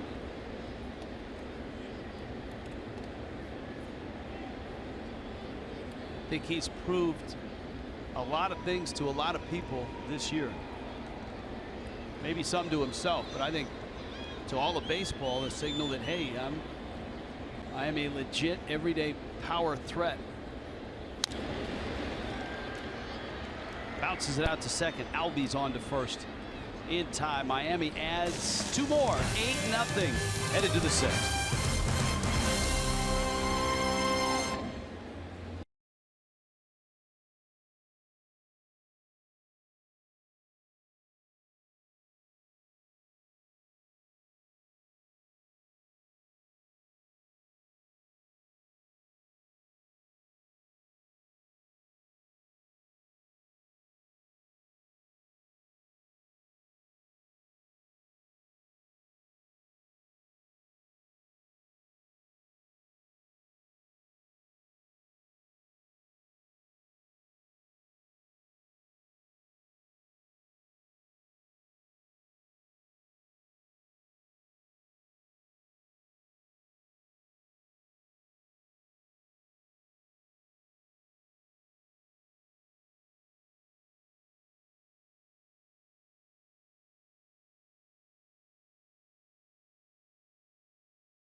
back in action.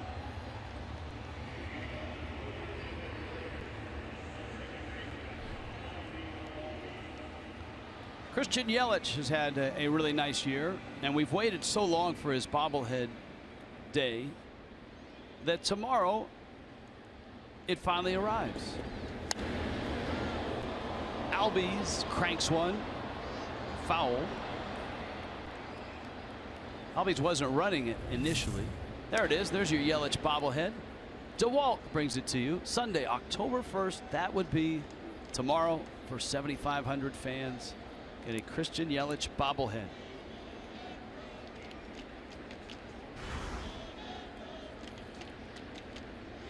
There's a lot of reasons to come out tomorrow, right? Most definitely. Oh, Rojas. There's the hands that Jeff Conine was talking about.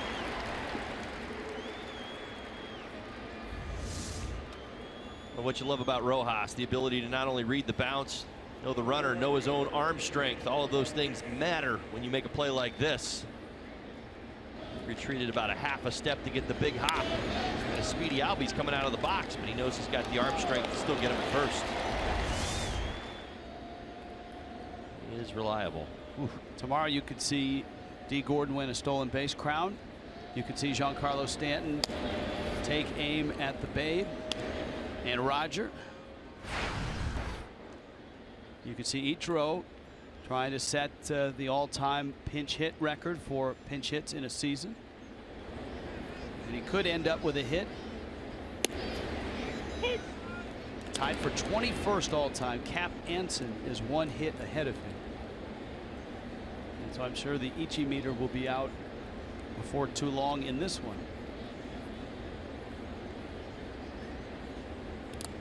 Markakis takes one down low.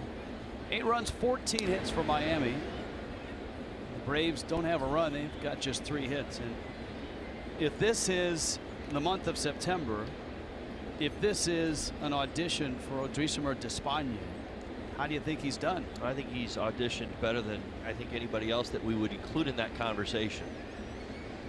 How's that for your answer? He's at the top of the list.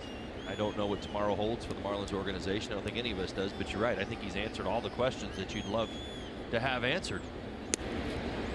Are you asking me if he can pitch any better? He's been that good. I know he just picked up his first win last time out, but since his return after the initial introduction, you know, he was kind of teetering around the strike zone, trying to make pitchers pitches all the time. You've seen an aggressiveness. He's pitched well at home, goes after hitters, uses his fastball a lot, a good pace, keeps his players involved. I mean, everything you're asking for. Now, what does that lead to? I don't know, but he should be very proud of his efforts here in the second half, no doubt. From all of us, been very impressive. Would you agree? I would agree. Markakis takes it at the knees, and it was at the knees. Had the plate, had the knees. 5 strikeouts for Despaigne.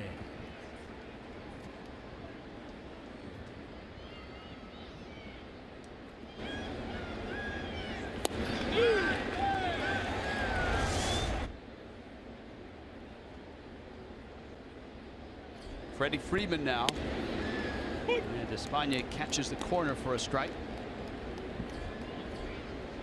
Well, he pitched for so long in Cuba for the Industriales.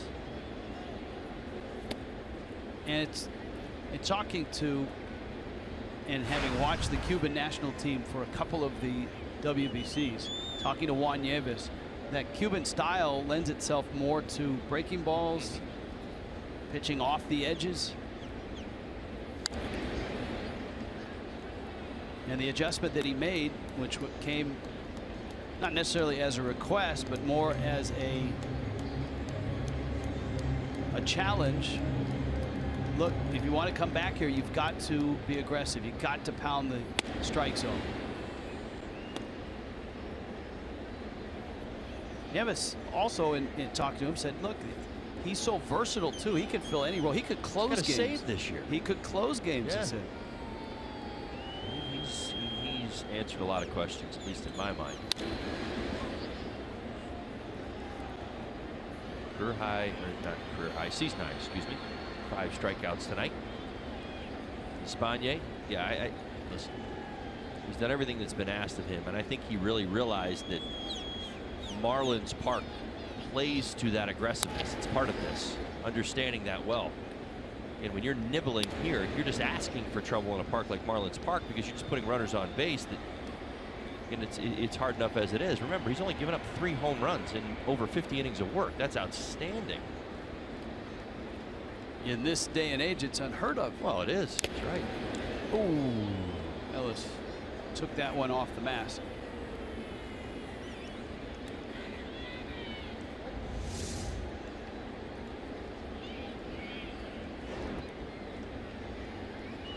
Whew.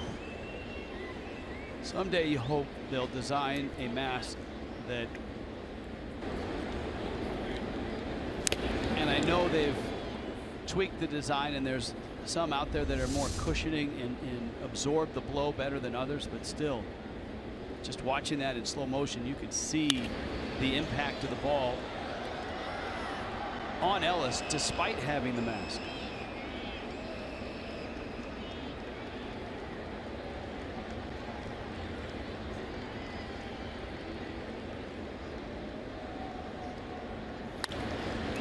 Freeman to right.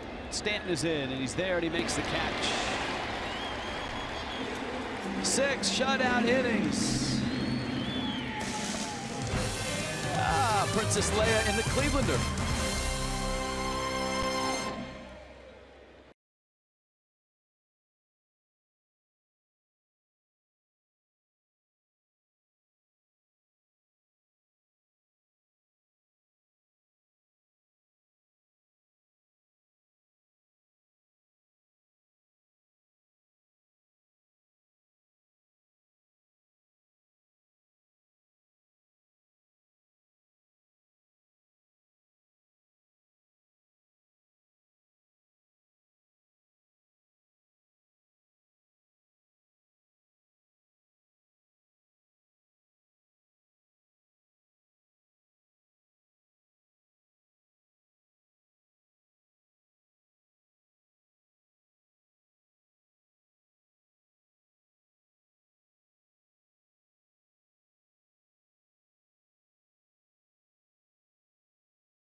The Fish.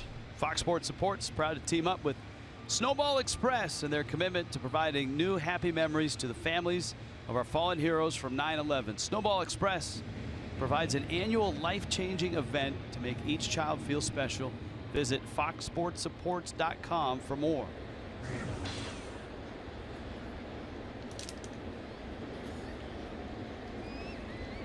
Brian Anderson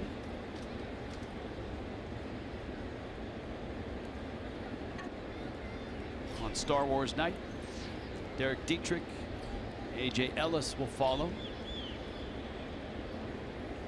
And a strike from Ian Kroll. Kroll finished the 5th, starts the 6th. Anderson's 2 doubles.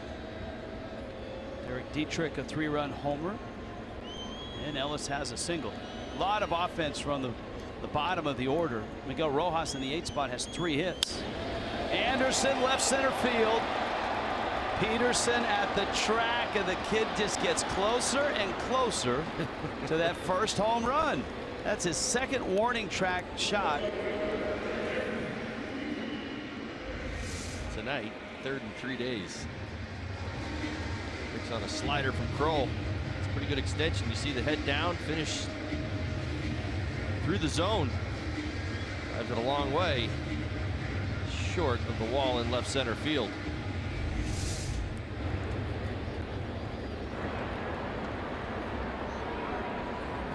He's like, you know, that's the high five you hate. Watch Ozuna's tip. Get in the gym. That's rough. That's rough for the rookie. Well, Dietrich gets to swing the bat again. He was walked intentionally after both Anderson doubles. That also had to do with his 3-run homer he hit in the first inning. Yeah, it's part of the show where we tell you Dietrich's been better against the lefties, right? 11 on the season. And that's the weird part about the intentional walk rule now. So Dietrich in the first inning, it's a 3-run homer. He hasn't been able to step into the batter's box since.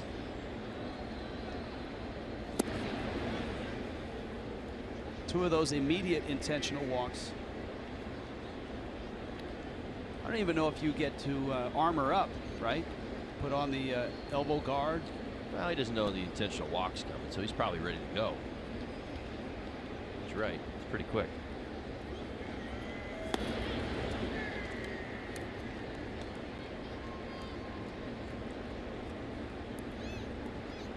The other thing that I've noticed, certainly over the last couple of months, you talked about the leg kick, and I think the leg kick is kind of broached. It's kind of started this intense fire. You know, his drive has actually been a little bit higher too. If you've noticed, talks to himself a little bit more in the box. He's a little bit more animated. He's engaged. I mean, he's been engaged all of September. And remember, he's lost some of his starts to Anderson, who's, you know, obviously called up, plays third base, and he's been getting the opportunity to start. He has been locked in. Not forfeited any at bats here in September. Haven't seen any of that really from any of the Marlins. And everything in their power to finish this season strong. So many guys having career years.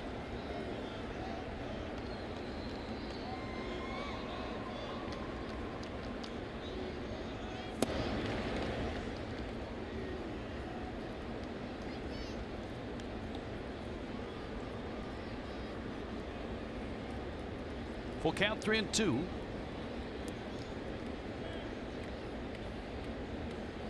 Many of you are coming in and out of the game looking for a Giancarlo Stanton at bat. He is 1 for 4 with an RBI single.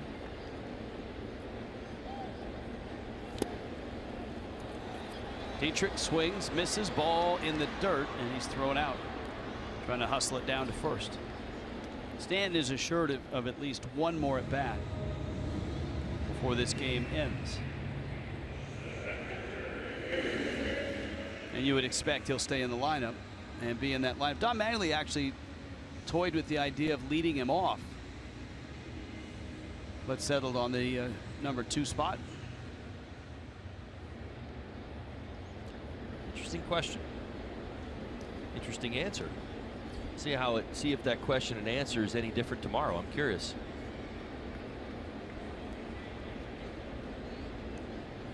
Gordon's gotten to 200 hits tonight. 1 stolen base up on Billy Hamilton as well. Maybe you could lead Stanton off, hit Gordon second. Yeah, probably want to sit down and think about it just a little bit, just because you got to get creative. I mean, you'll think about this 8-run ball game. I was actually asking the question an inning or two ago. You know, unwritten rules. He takes that off the left arm. Well, the pros and cons are this. The pros, if you lead him off, there's a chance that he gets an extra at bat at some point. The cons, who are you going to hit second? And you kind of like the dynamics of having Yelich, Ozuna, and Bohr lined up as the consequence if you pitch around him or walk him.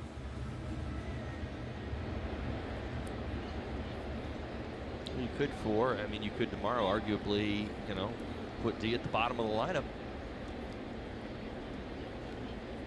I mean, he's got his 200 hits. See what I'm saying? So, I mean, that's not, you know, he's not being denied an opportunity. He's reached his goal there. I mean, I think the thing for D, as I said, you know, as far as that edge is concerned, is really the stolen base crown. I mean, he's gotten to 60, which is a great number, but you want to win the title, and he knows that Billy Hamilton's going to play tomorrow.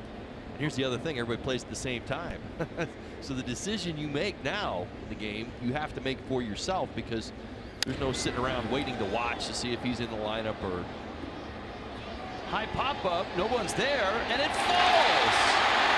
Rojas found the only patch of ground for that thing to nestle in for a hit. He's got his 4th hit of the ball game. Ties his career high.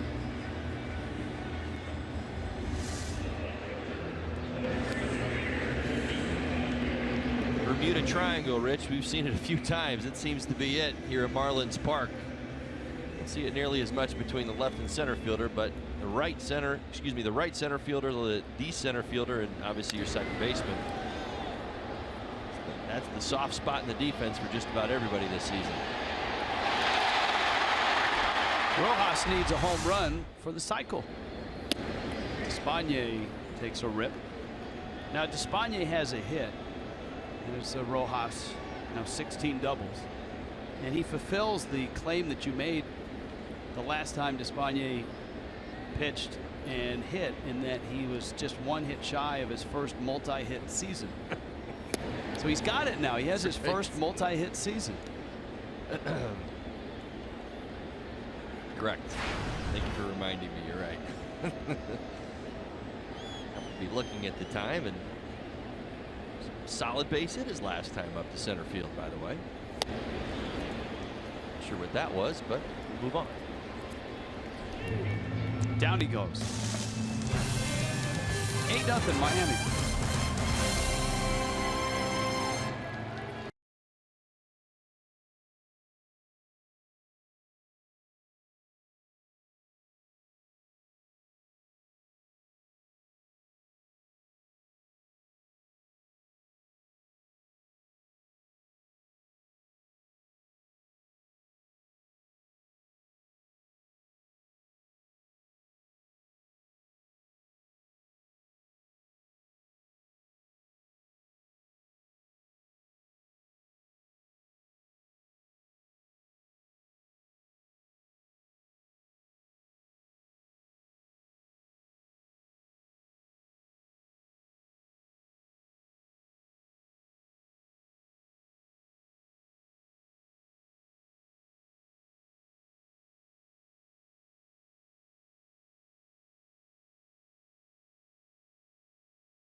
Stop by.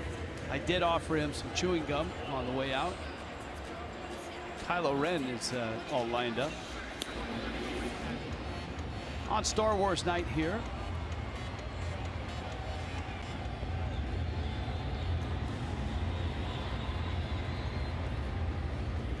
All right, look, I admit, I don't know what that's called.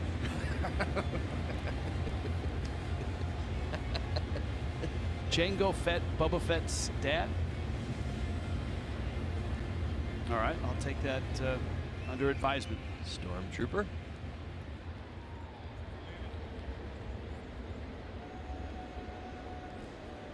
You know, a lot of these Star Wars characters rolled in like a rock band with the big cases for their gear.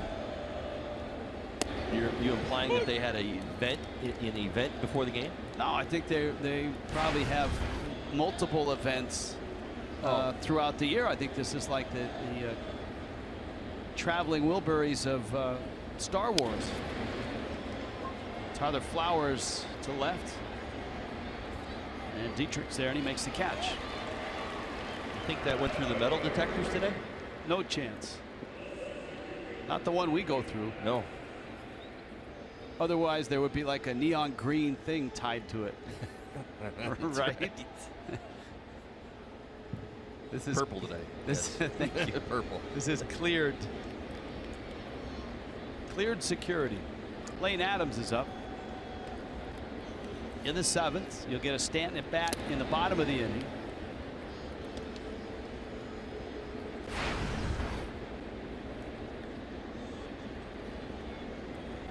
Giancarlo 1 for 4 with an RBI single. That got away from him. Big right-hander getting ready. Johnson. Jim Johnson. Former closer for the Orioles. Ichiro sitting in the dugout.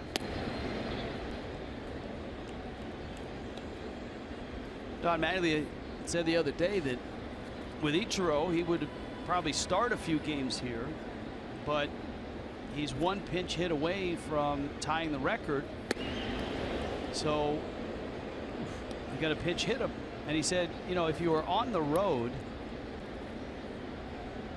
you could write a starting pitcher into the lineup at, you know, wherever. Line to left and deep. That is over Dietrich's head. It's going to bang off the wall. And Adams arrives at second. He's got a double. But you can't do that at home. So the trick would be when that spot comes up in the top of the 1st, Ichiro would pinch hit for that spot, and his first at bat would be a pinch hit, and then he'd get the rest of the game to play as a start. But since the Marlins are home, can't really do that.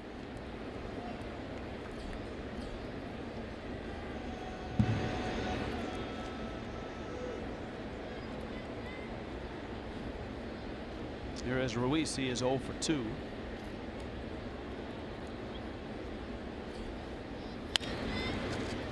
Little floater to right. Stanton closing, and on a hop he'll pick it up. Braves now at the corners with an out. Bermuda Triangle. Espana right at 90 pitches. Same spot last inning. Here you go. Some more of those this year to that spot on the field. Ruiz will take it. It's a base hit. Braves have runners on the corners.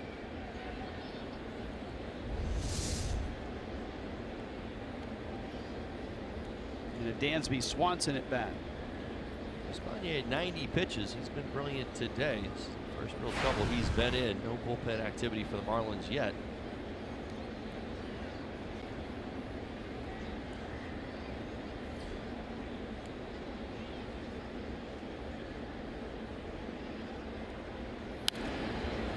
Good pitch there, and it's 0-1. So the Rockies and the Dodgers did start late, about 25-30 minutes, and once they got going, so did Carlos Gonzalez.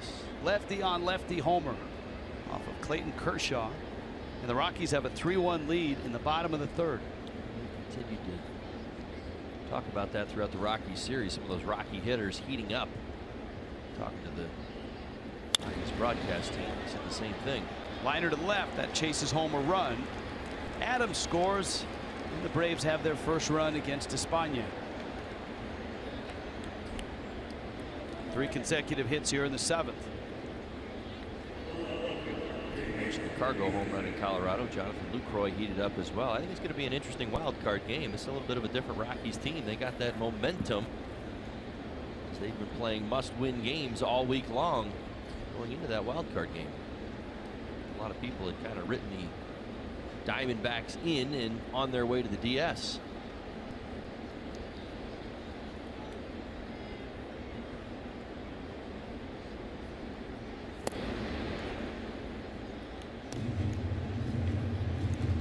Arizona is finishing their year in the American League in the Midwest in Kansas City.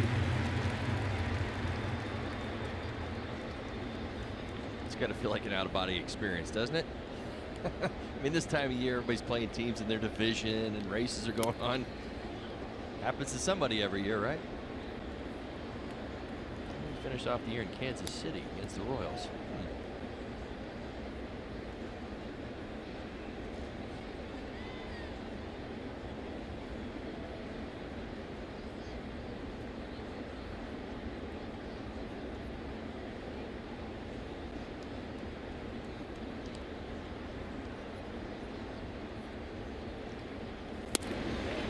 Now you're looking for every little scrap or tidbit or nugget about postseason teams.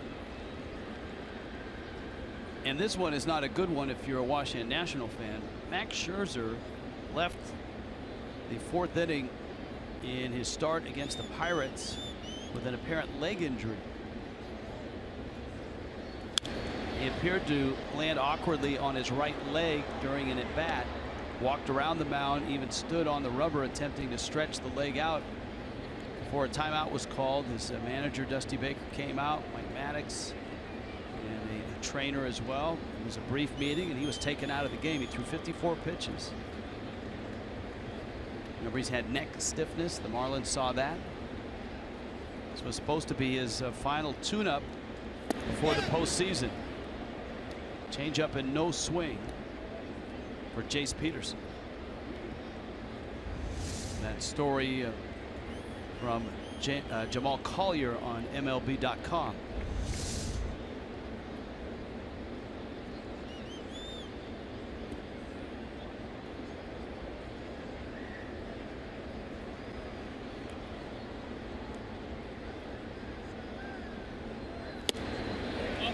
And Espana goes up with a breaking ball, gets a strikeout, his 6th.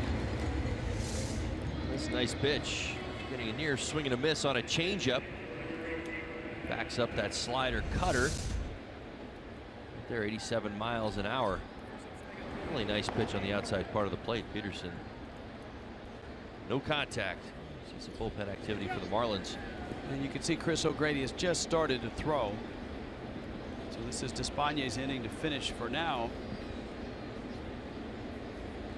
And you got the second Adams in the game, Matt Adams.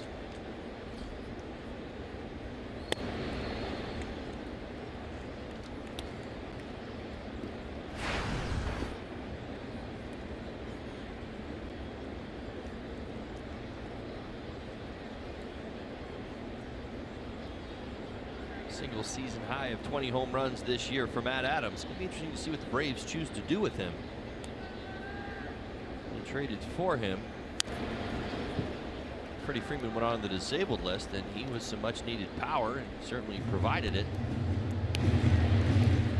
when the first base job was available. Well, I don't think anybody in Atlanta is taking that man's job anytime soon. So what are you going to do with him? The only guy that could take his job was Freddie Freeman. Remember, Freddie moved himself across the diamond at third base. Well, right, but I think that they gave up on that.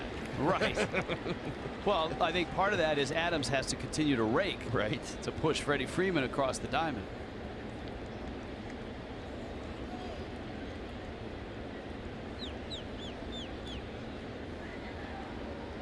One-two from Despaigne.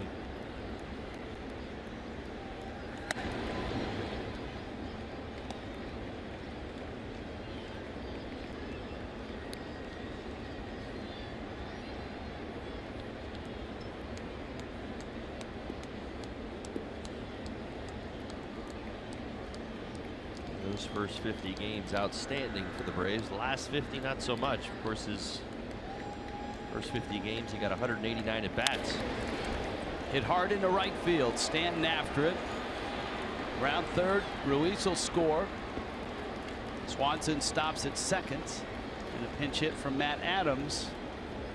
And with Albies the switch hitter coming up, Juan Nieves on his way out to the mound. And the Braves are going to pinch run for Matt Adams as well.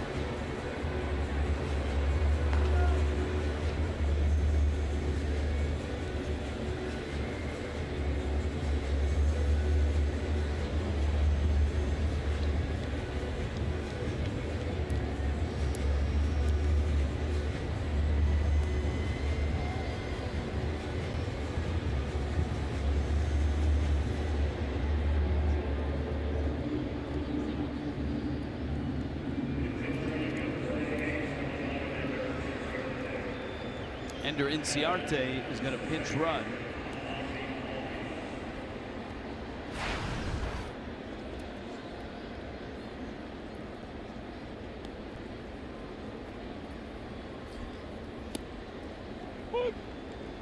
Albies takes a strike. Ozzie Albies, infield hit.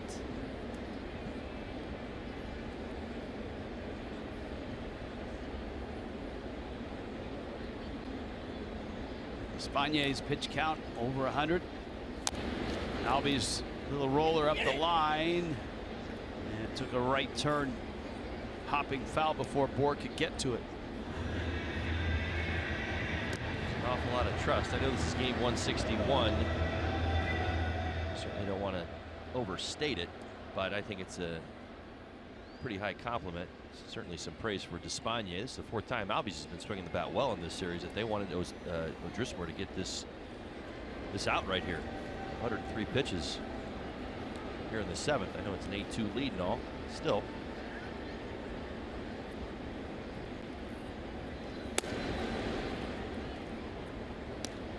Fastball's up.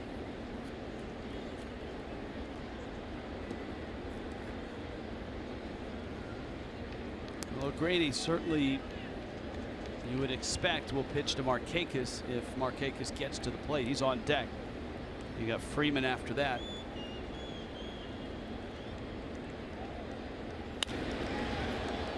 Right center field, Yelich is there and makes the catch. And Odrisamer Despaigne pushes through and gets through the 7th inning. Couple runs for Atlanta. Big lead for the Fish, and another AB. Stanton takes another swing at the Babe when we return.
Miami on Star Wars night. Hey, wait a minute. Ichiro in line with the Stormtroopers.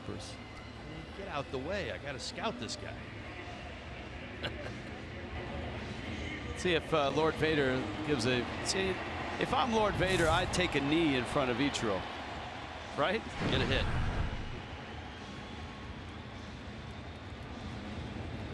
And Ichiro's pinch hit appearance comes in D. Gordon's spot. So you've got Stanton after Ichiro, and then Yelich. Big Jim Johnson on the mound. Snaps off a breaking ball that misses.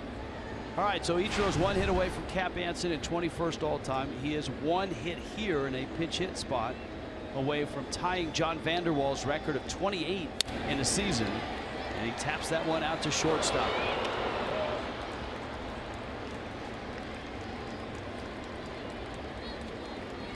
So 1 out here in the 7th.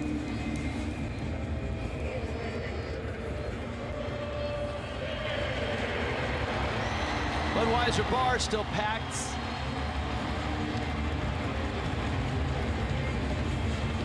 Crowd still out there. A lot of standing room as well. 25,000 in attendance.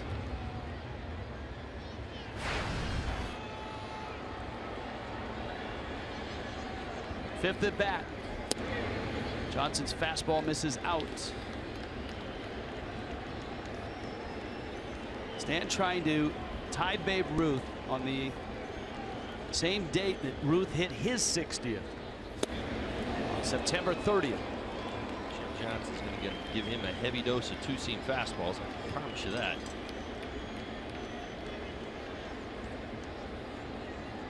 Two ground outs, a strikeout, and a solid single to right. That's a bullet and foul.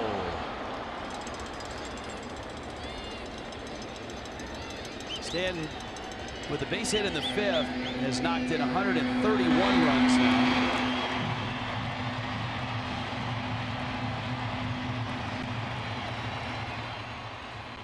Johnson's given up 3 home runs in his last 9 appearances, including his last appearance, September 27th. Struck him out, fastball. That's a pretty good pitch on the outside corner. You see it right there, well inside the strike zone at the knees. So a 1 for 5 for Stanton tonight. Then that two-seam fastball. Flowers. Nice job of keeping it there. Starts off that outside corner, works its way back to the corner. Hits its mark.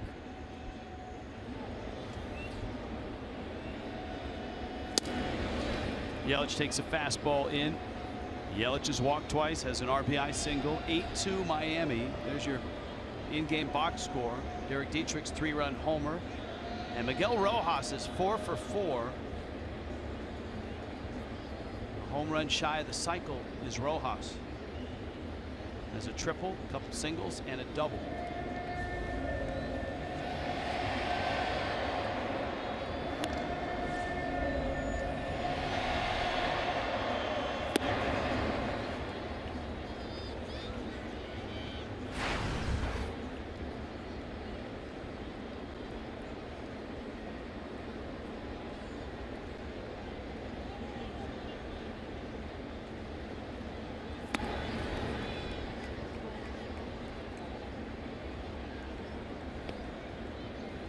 Three 3-0 to Yelich. 3 o'clock tomorrow, 2:30 for Marlins Live.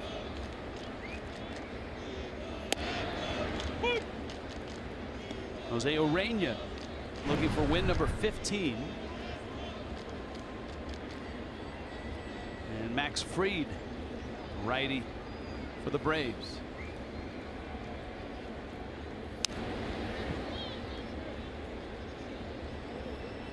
Hopefully be going for a 4-game sweep. Doesn't happen too often. So some payback against the Atlanta Braves, who have made playing in Atlanta, at least this year, painful. Yelich swings and misses, and Jim Johnson, an impressive bottom of the 7th. On to the 8th. 8-2 Miami.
And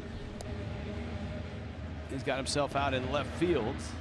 Remember, it was D. Gordon whose spot Ichiro hit in. So Derek Dietrich goes from left to play Gordon's defensive position, and Chris O'Grady comes in after 7 really nice innings from Odrisamer Despaigne. Pretty solid season. He's answered some questions, I think, here in the second half. He made his way back from the disabled list and into the bullpen. Coming out of that bullpen.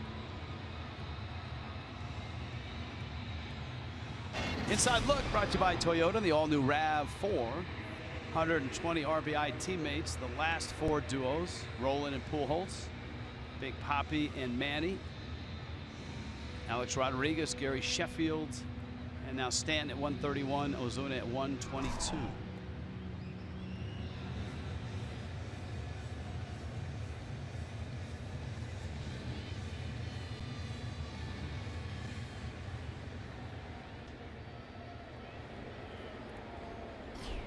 Brady's going to have 2, 3, and 4 to contend with.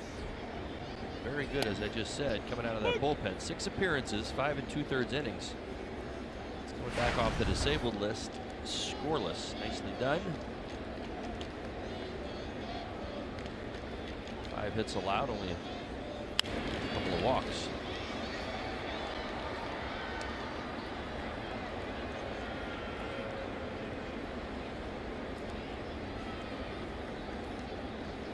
I'll tell you what, you know, in watching O'Grady pitch, he's one of those guys that, for whatever reason, hitters don't get comfortable swings off him. He misses barrels, and oftentimes with a lefty, sometimes a righty, but more often with the lefty, there's something in that delivery that hitters don't like.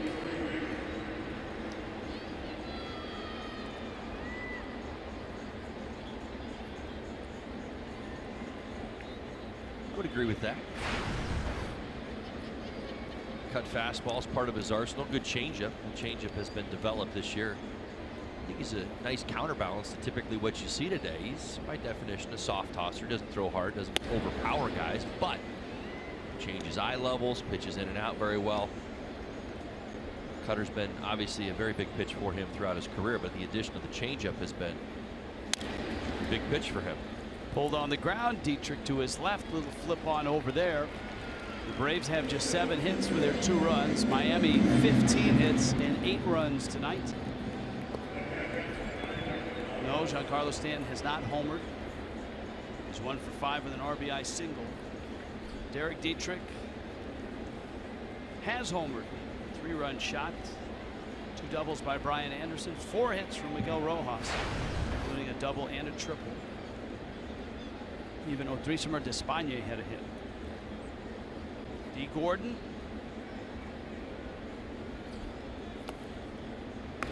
Has arrived at 200.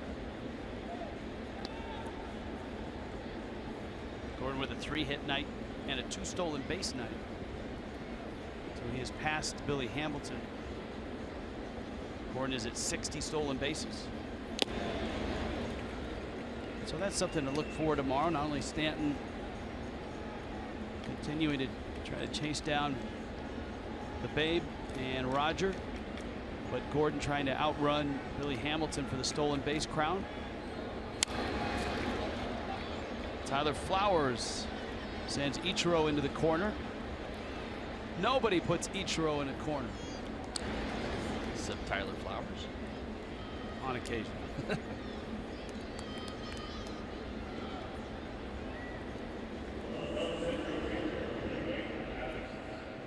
Here comes Lane Adams.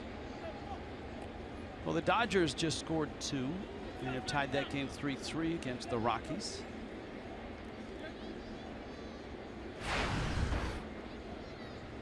But Black has gone with that A1 lineup, and they are still in there.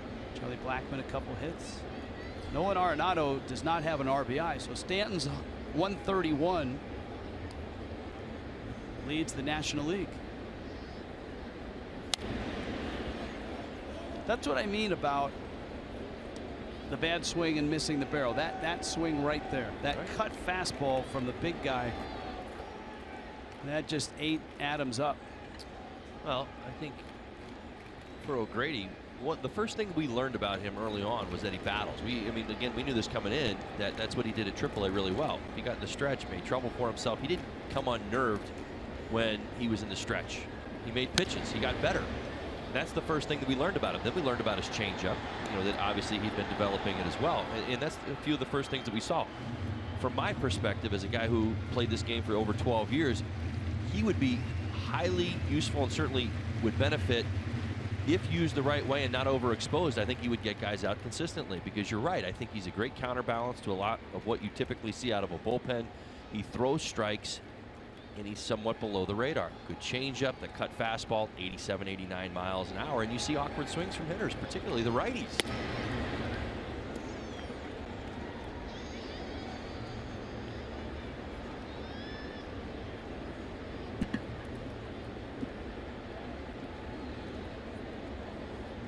Clayton Kershaw in that game goes 4 innings, gives up 3 runs, and he's done for the night. And the Braves are done for the 8th. 8-2. Marlins on top.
Dorado Furniture.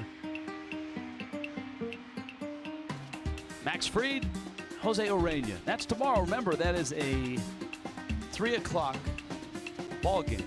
Every game in Major League Baseball starts at 3 Eastern tomorrow. All at once. We hope you've enjoyed our presentation of Star Wars night tonight.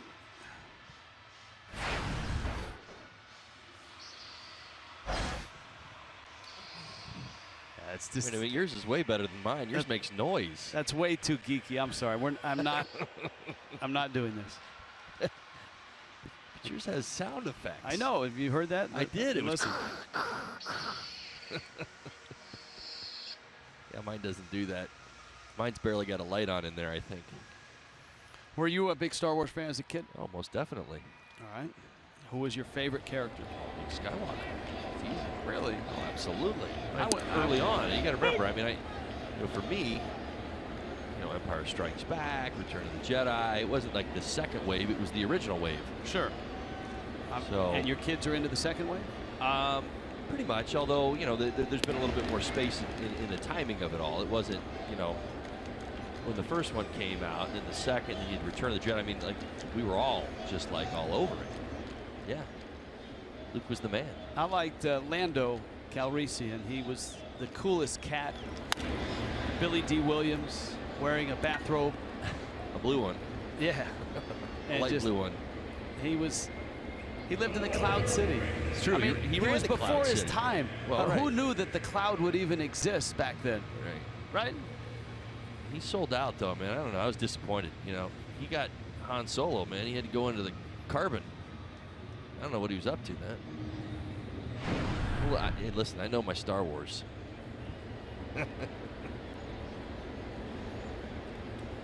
Matt Whistler in. Brian Anderson has flirted with a home run on a couple of at-bats in this one. He is still looking for his first in the big leagues. But he does have 2 doubles and another RBI. 7 doubles already. And he knocks one into left field for another hit. And so Anderson's got 3 hits in this ball game. Another good swing of the bat, showing that he can handle the fastball very well. Throughout the month of September, he's turned on 92, 94. Another good swing right there. A little bit early. It's tonight.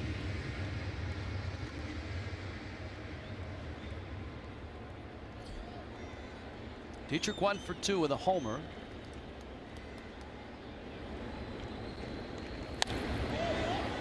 High pop. Flowers. Good work by RoboCam. I believe that's Mike Fernandez on RoboCam tonight. Tomorrow's a big day for the production crew because not only for RoboCam, but all of his friends. Hello, RoboCam.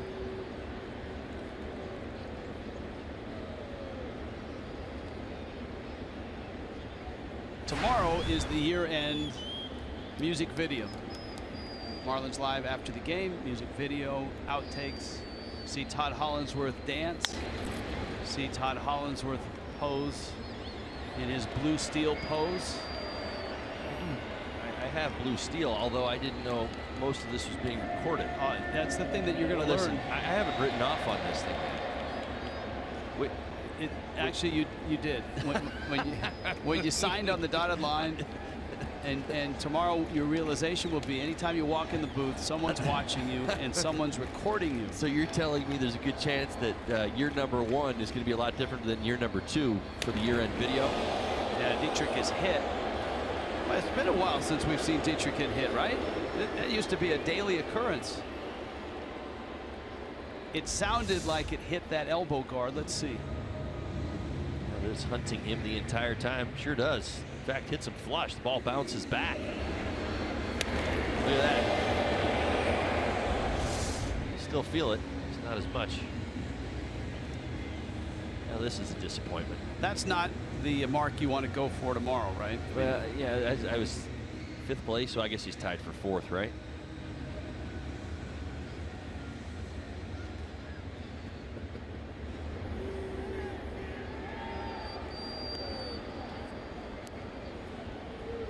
Did I hear today that the World Series MVP trophy's been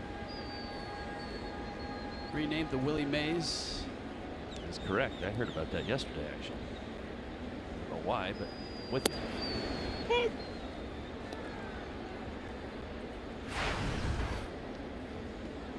A.J. Ellis was hit back in the 6th. Was lined out, singled, struck out.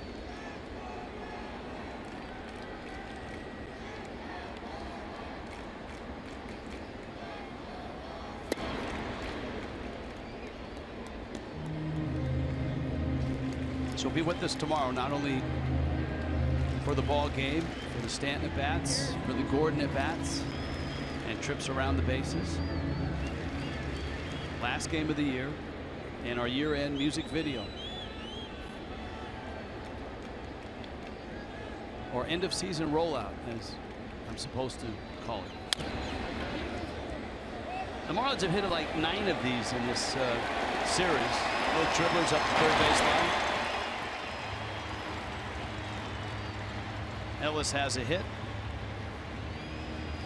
MLB.com at bat is your #1 mobile app for live Marlins baseball. Stay connected with a fully customizable experience. Club paste, home screen icons, and app features, as well as game day, video highlights, radio broadcasts, StatCast, news, and more. Download MLB.com at bat today.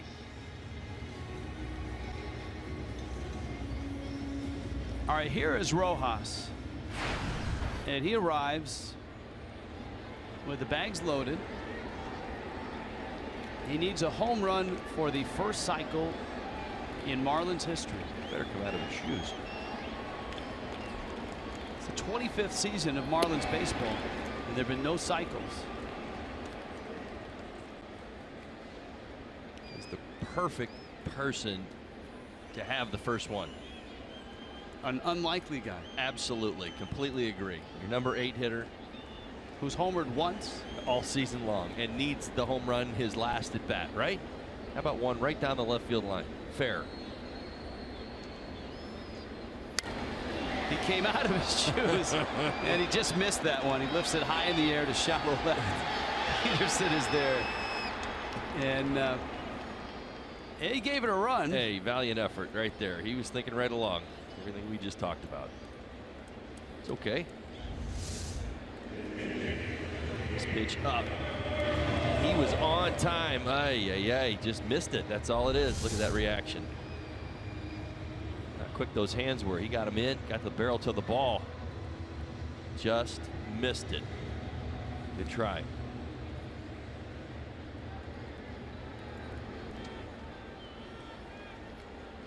Tyler Moore gets a pinch hitting appearance here in the 8th. 2 outs. Ichiro's on deck.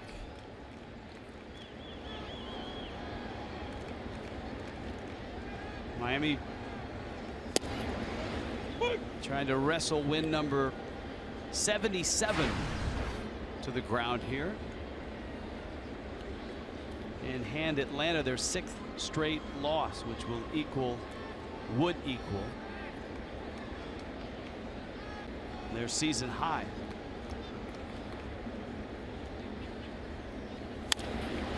Bouncer in the hole and into left field. Chases home Anderson.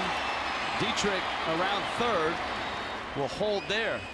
Now Dietrich is pointing at the third baseman Ruiz as if there were interference. Tom Hallion talking to Dietrich. Let's watch this. And Dietrich's going to get home plate. He will be awarded home plate on defensive interference. And Brian Snitker in a 10-2 game. Here's a look at Dietrich going from second to third. See the ball get through the infield. Watch Derek. And Hallion pointed right away. That's good work by the RoboCam. Hallion was on it right away. Ichiro's up. Now this is not a pinch hit. Ichiro's been in the game after his pinch hit appearance. But if he's able to get on, Stanton will have another at bat. And of course, if he gets a base hit, he'll tie Cap Anson for 21st all time. Ichiro grounded out in the 7th.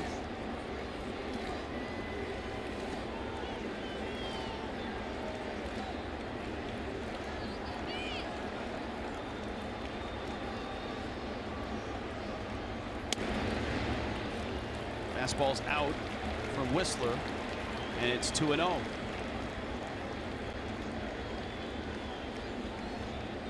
There you go, Cap Anson and Ichiro. Winfield's next, but he's a ways away.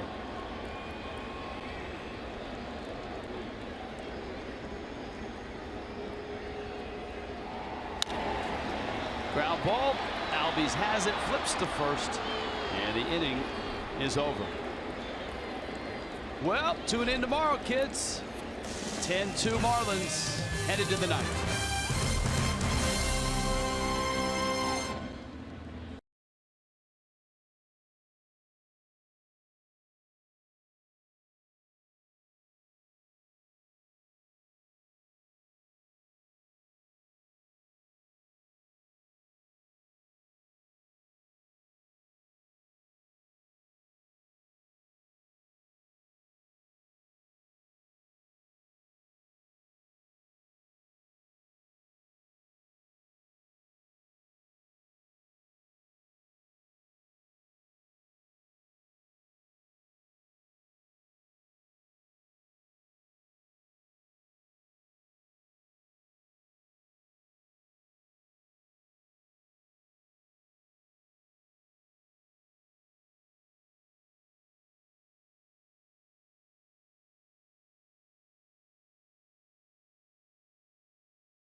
comebacker off the glove. Turner can't get it, and that's how the Marlins will break up the no-hitter. 0-2. He's 2 outs away. 2-2 pitch. He's 1 out away. 0-2 pitch. To the first, a no-hitter for innings and Marquez. That is just a taste of what you get with the season-ending rollout.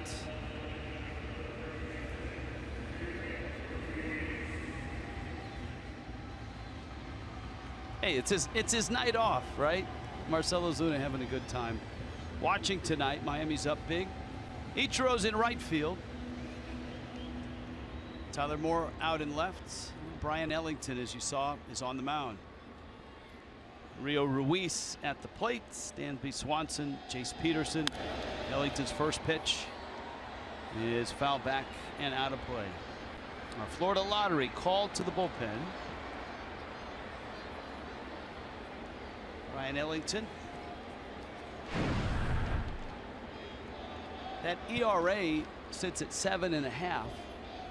And there were some nights where he took his lumps and gave up a lot of runs. There were also some nights where he had that secondary stuff working along with the triple-digit fastball. Well, right, and partly because of those last 2 outings in Colorado, you see the ERAs inflated. 7 earned runs in his last 2 appearances, both of them in Colorado.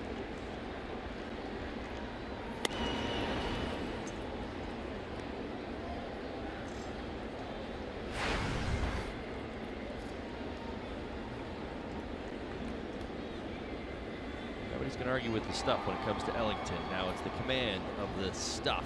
Talking about his fastball, upper 90s. Slider and his changeup. It's the sequencing, it's the ability to throw strikes and getting hitters to respect his high velocity. I don't think anybody doubts that he can pitch up here, but he is going to have to find a way to be more consistent and reliable. Dietrich getting some run out there at second base. Good start to the 9th inning for Ellington. Jose Urena tomorrow. Marlins will face a right-hander, Max Fried. And a 3 o'clock start. No doubt Stanton in the lineup. Giancarlo tonight, 1 for 5 with an RBI single. Swanson drives one center field. Yelich on patrol is there and makes the catch. And Ellington has a couple outs. Well, this would be win number 77. Give the Marlins a chance to get to 78.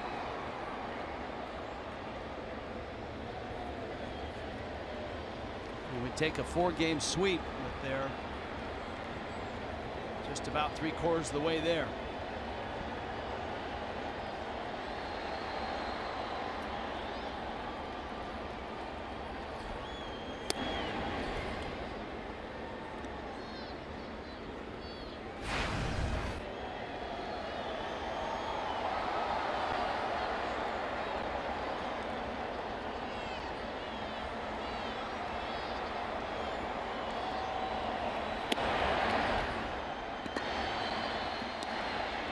$25,000 here. Lively bunch on a Saturday night.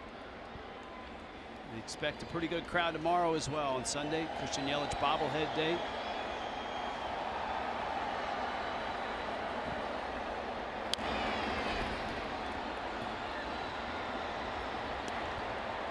Our producer John Sulcer will be at the helm. Christian Roberts, our critically acclaimed director. Internationally acclaimed as well. We found that out in Japan in March.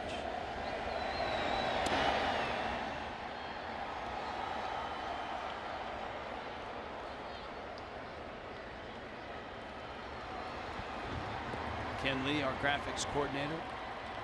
Bill Wadlick, who was nominated for Fox Box Operator of the Season in the National League. I think he's the third alternate. The fastball misses out.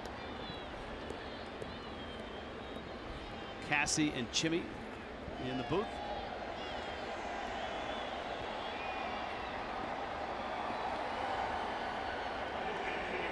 And I was thinking about bringing, there he is, John Chimchuk, our baseball historian. Wake up, Jimmy. That a baby. On your game. Yeah, Jimmy looking glum because he was looking at the Mets score, I think.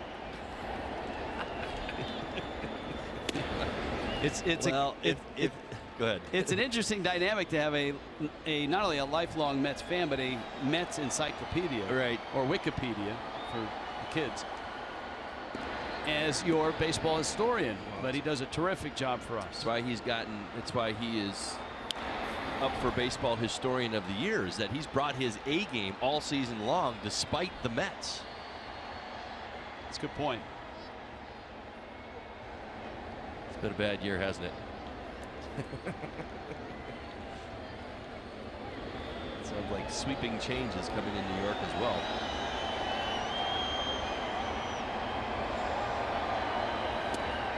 Ellington misses out. Johan Camargo is the hitter. Of course, Marlins Live comes up shortly. Don't go anywhere. Immediately after the game, Craig will be on the field with a post-game interview.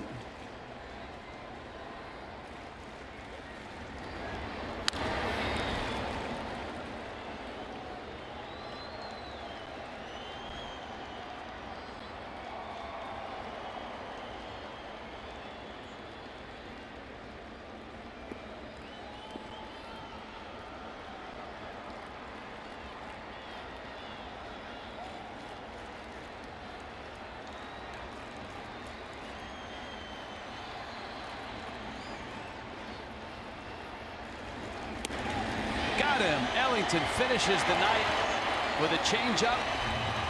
Giancarlo gets an RBI, but no homer. A big night for Miguel Rojas and Derek Dietrich. And don't forget Odrisamer Despagne. D. Gordon as well. 3 hits, 2 stolen bases, and our guest when we return.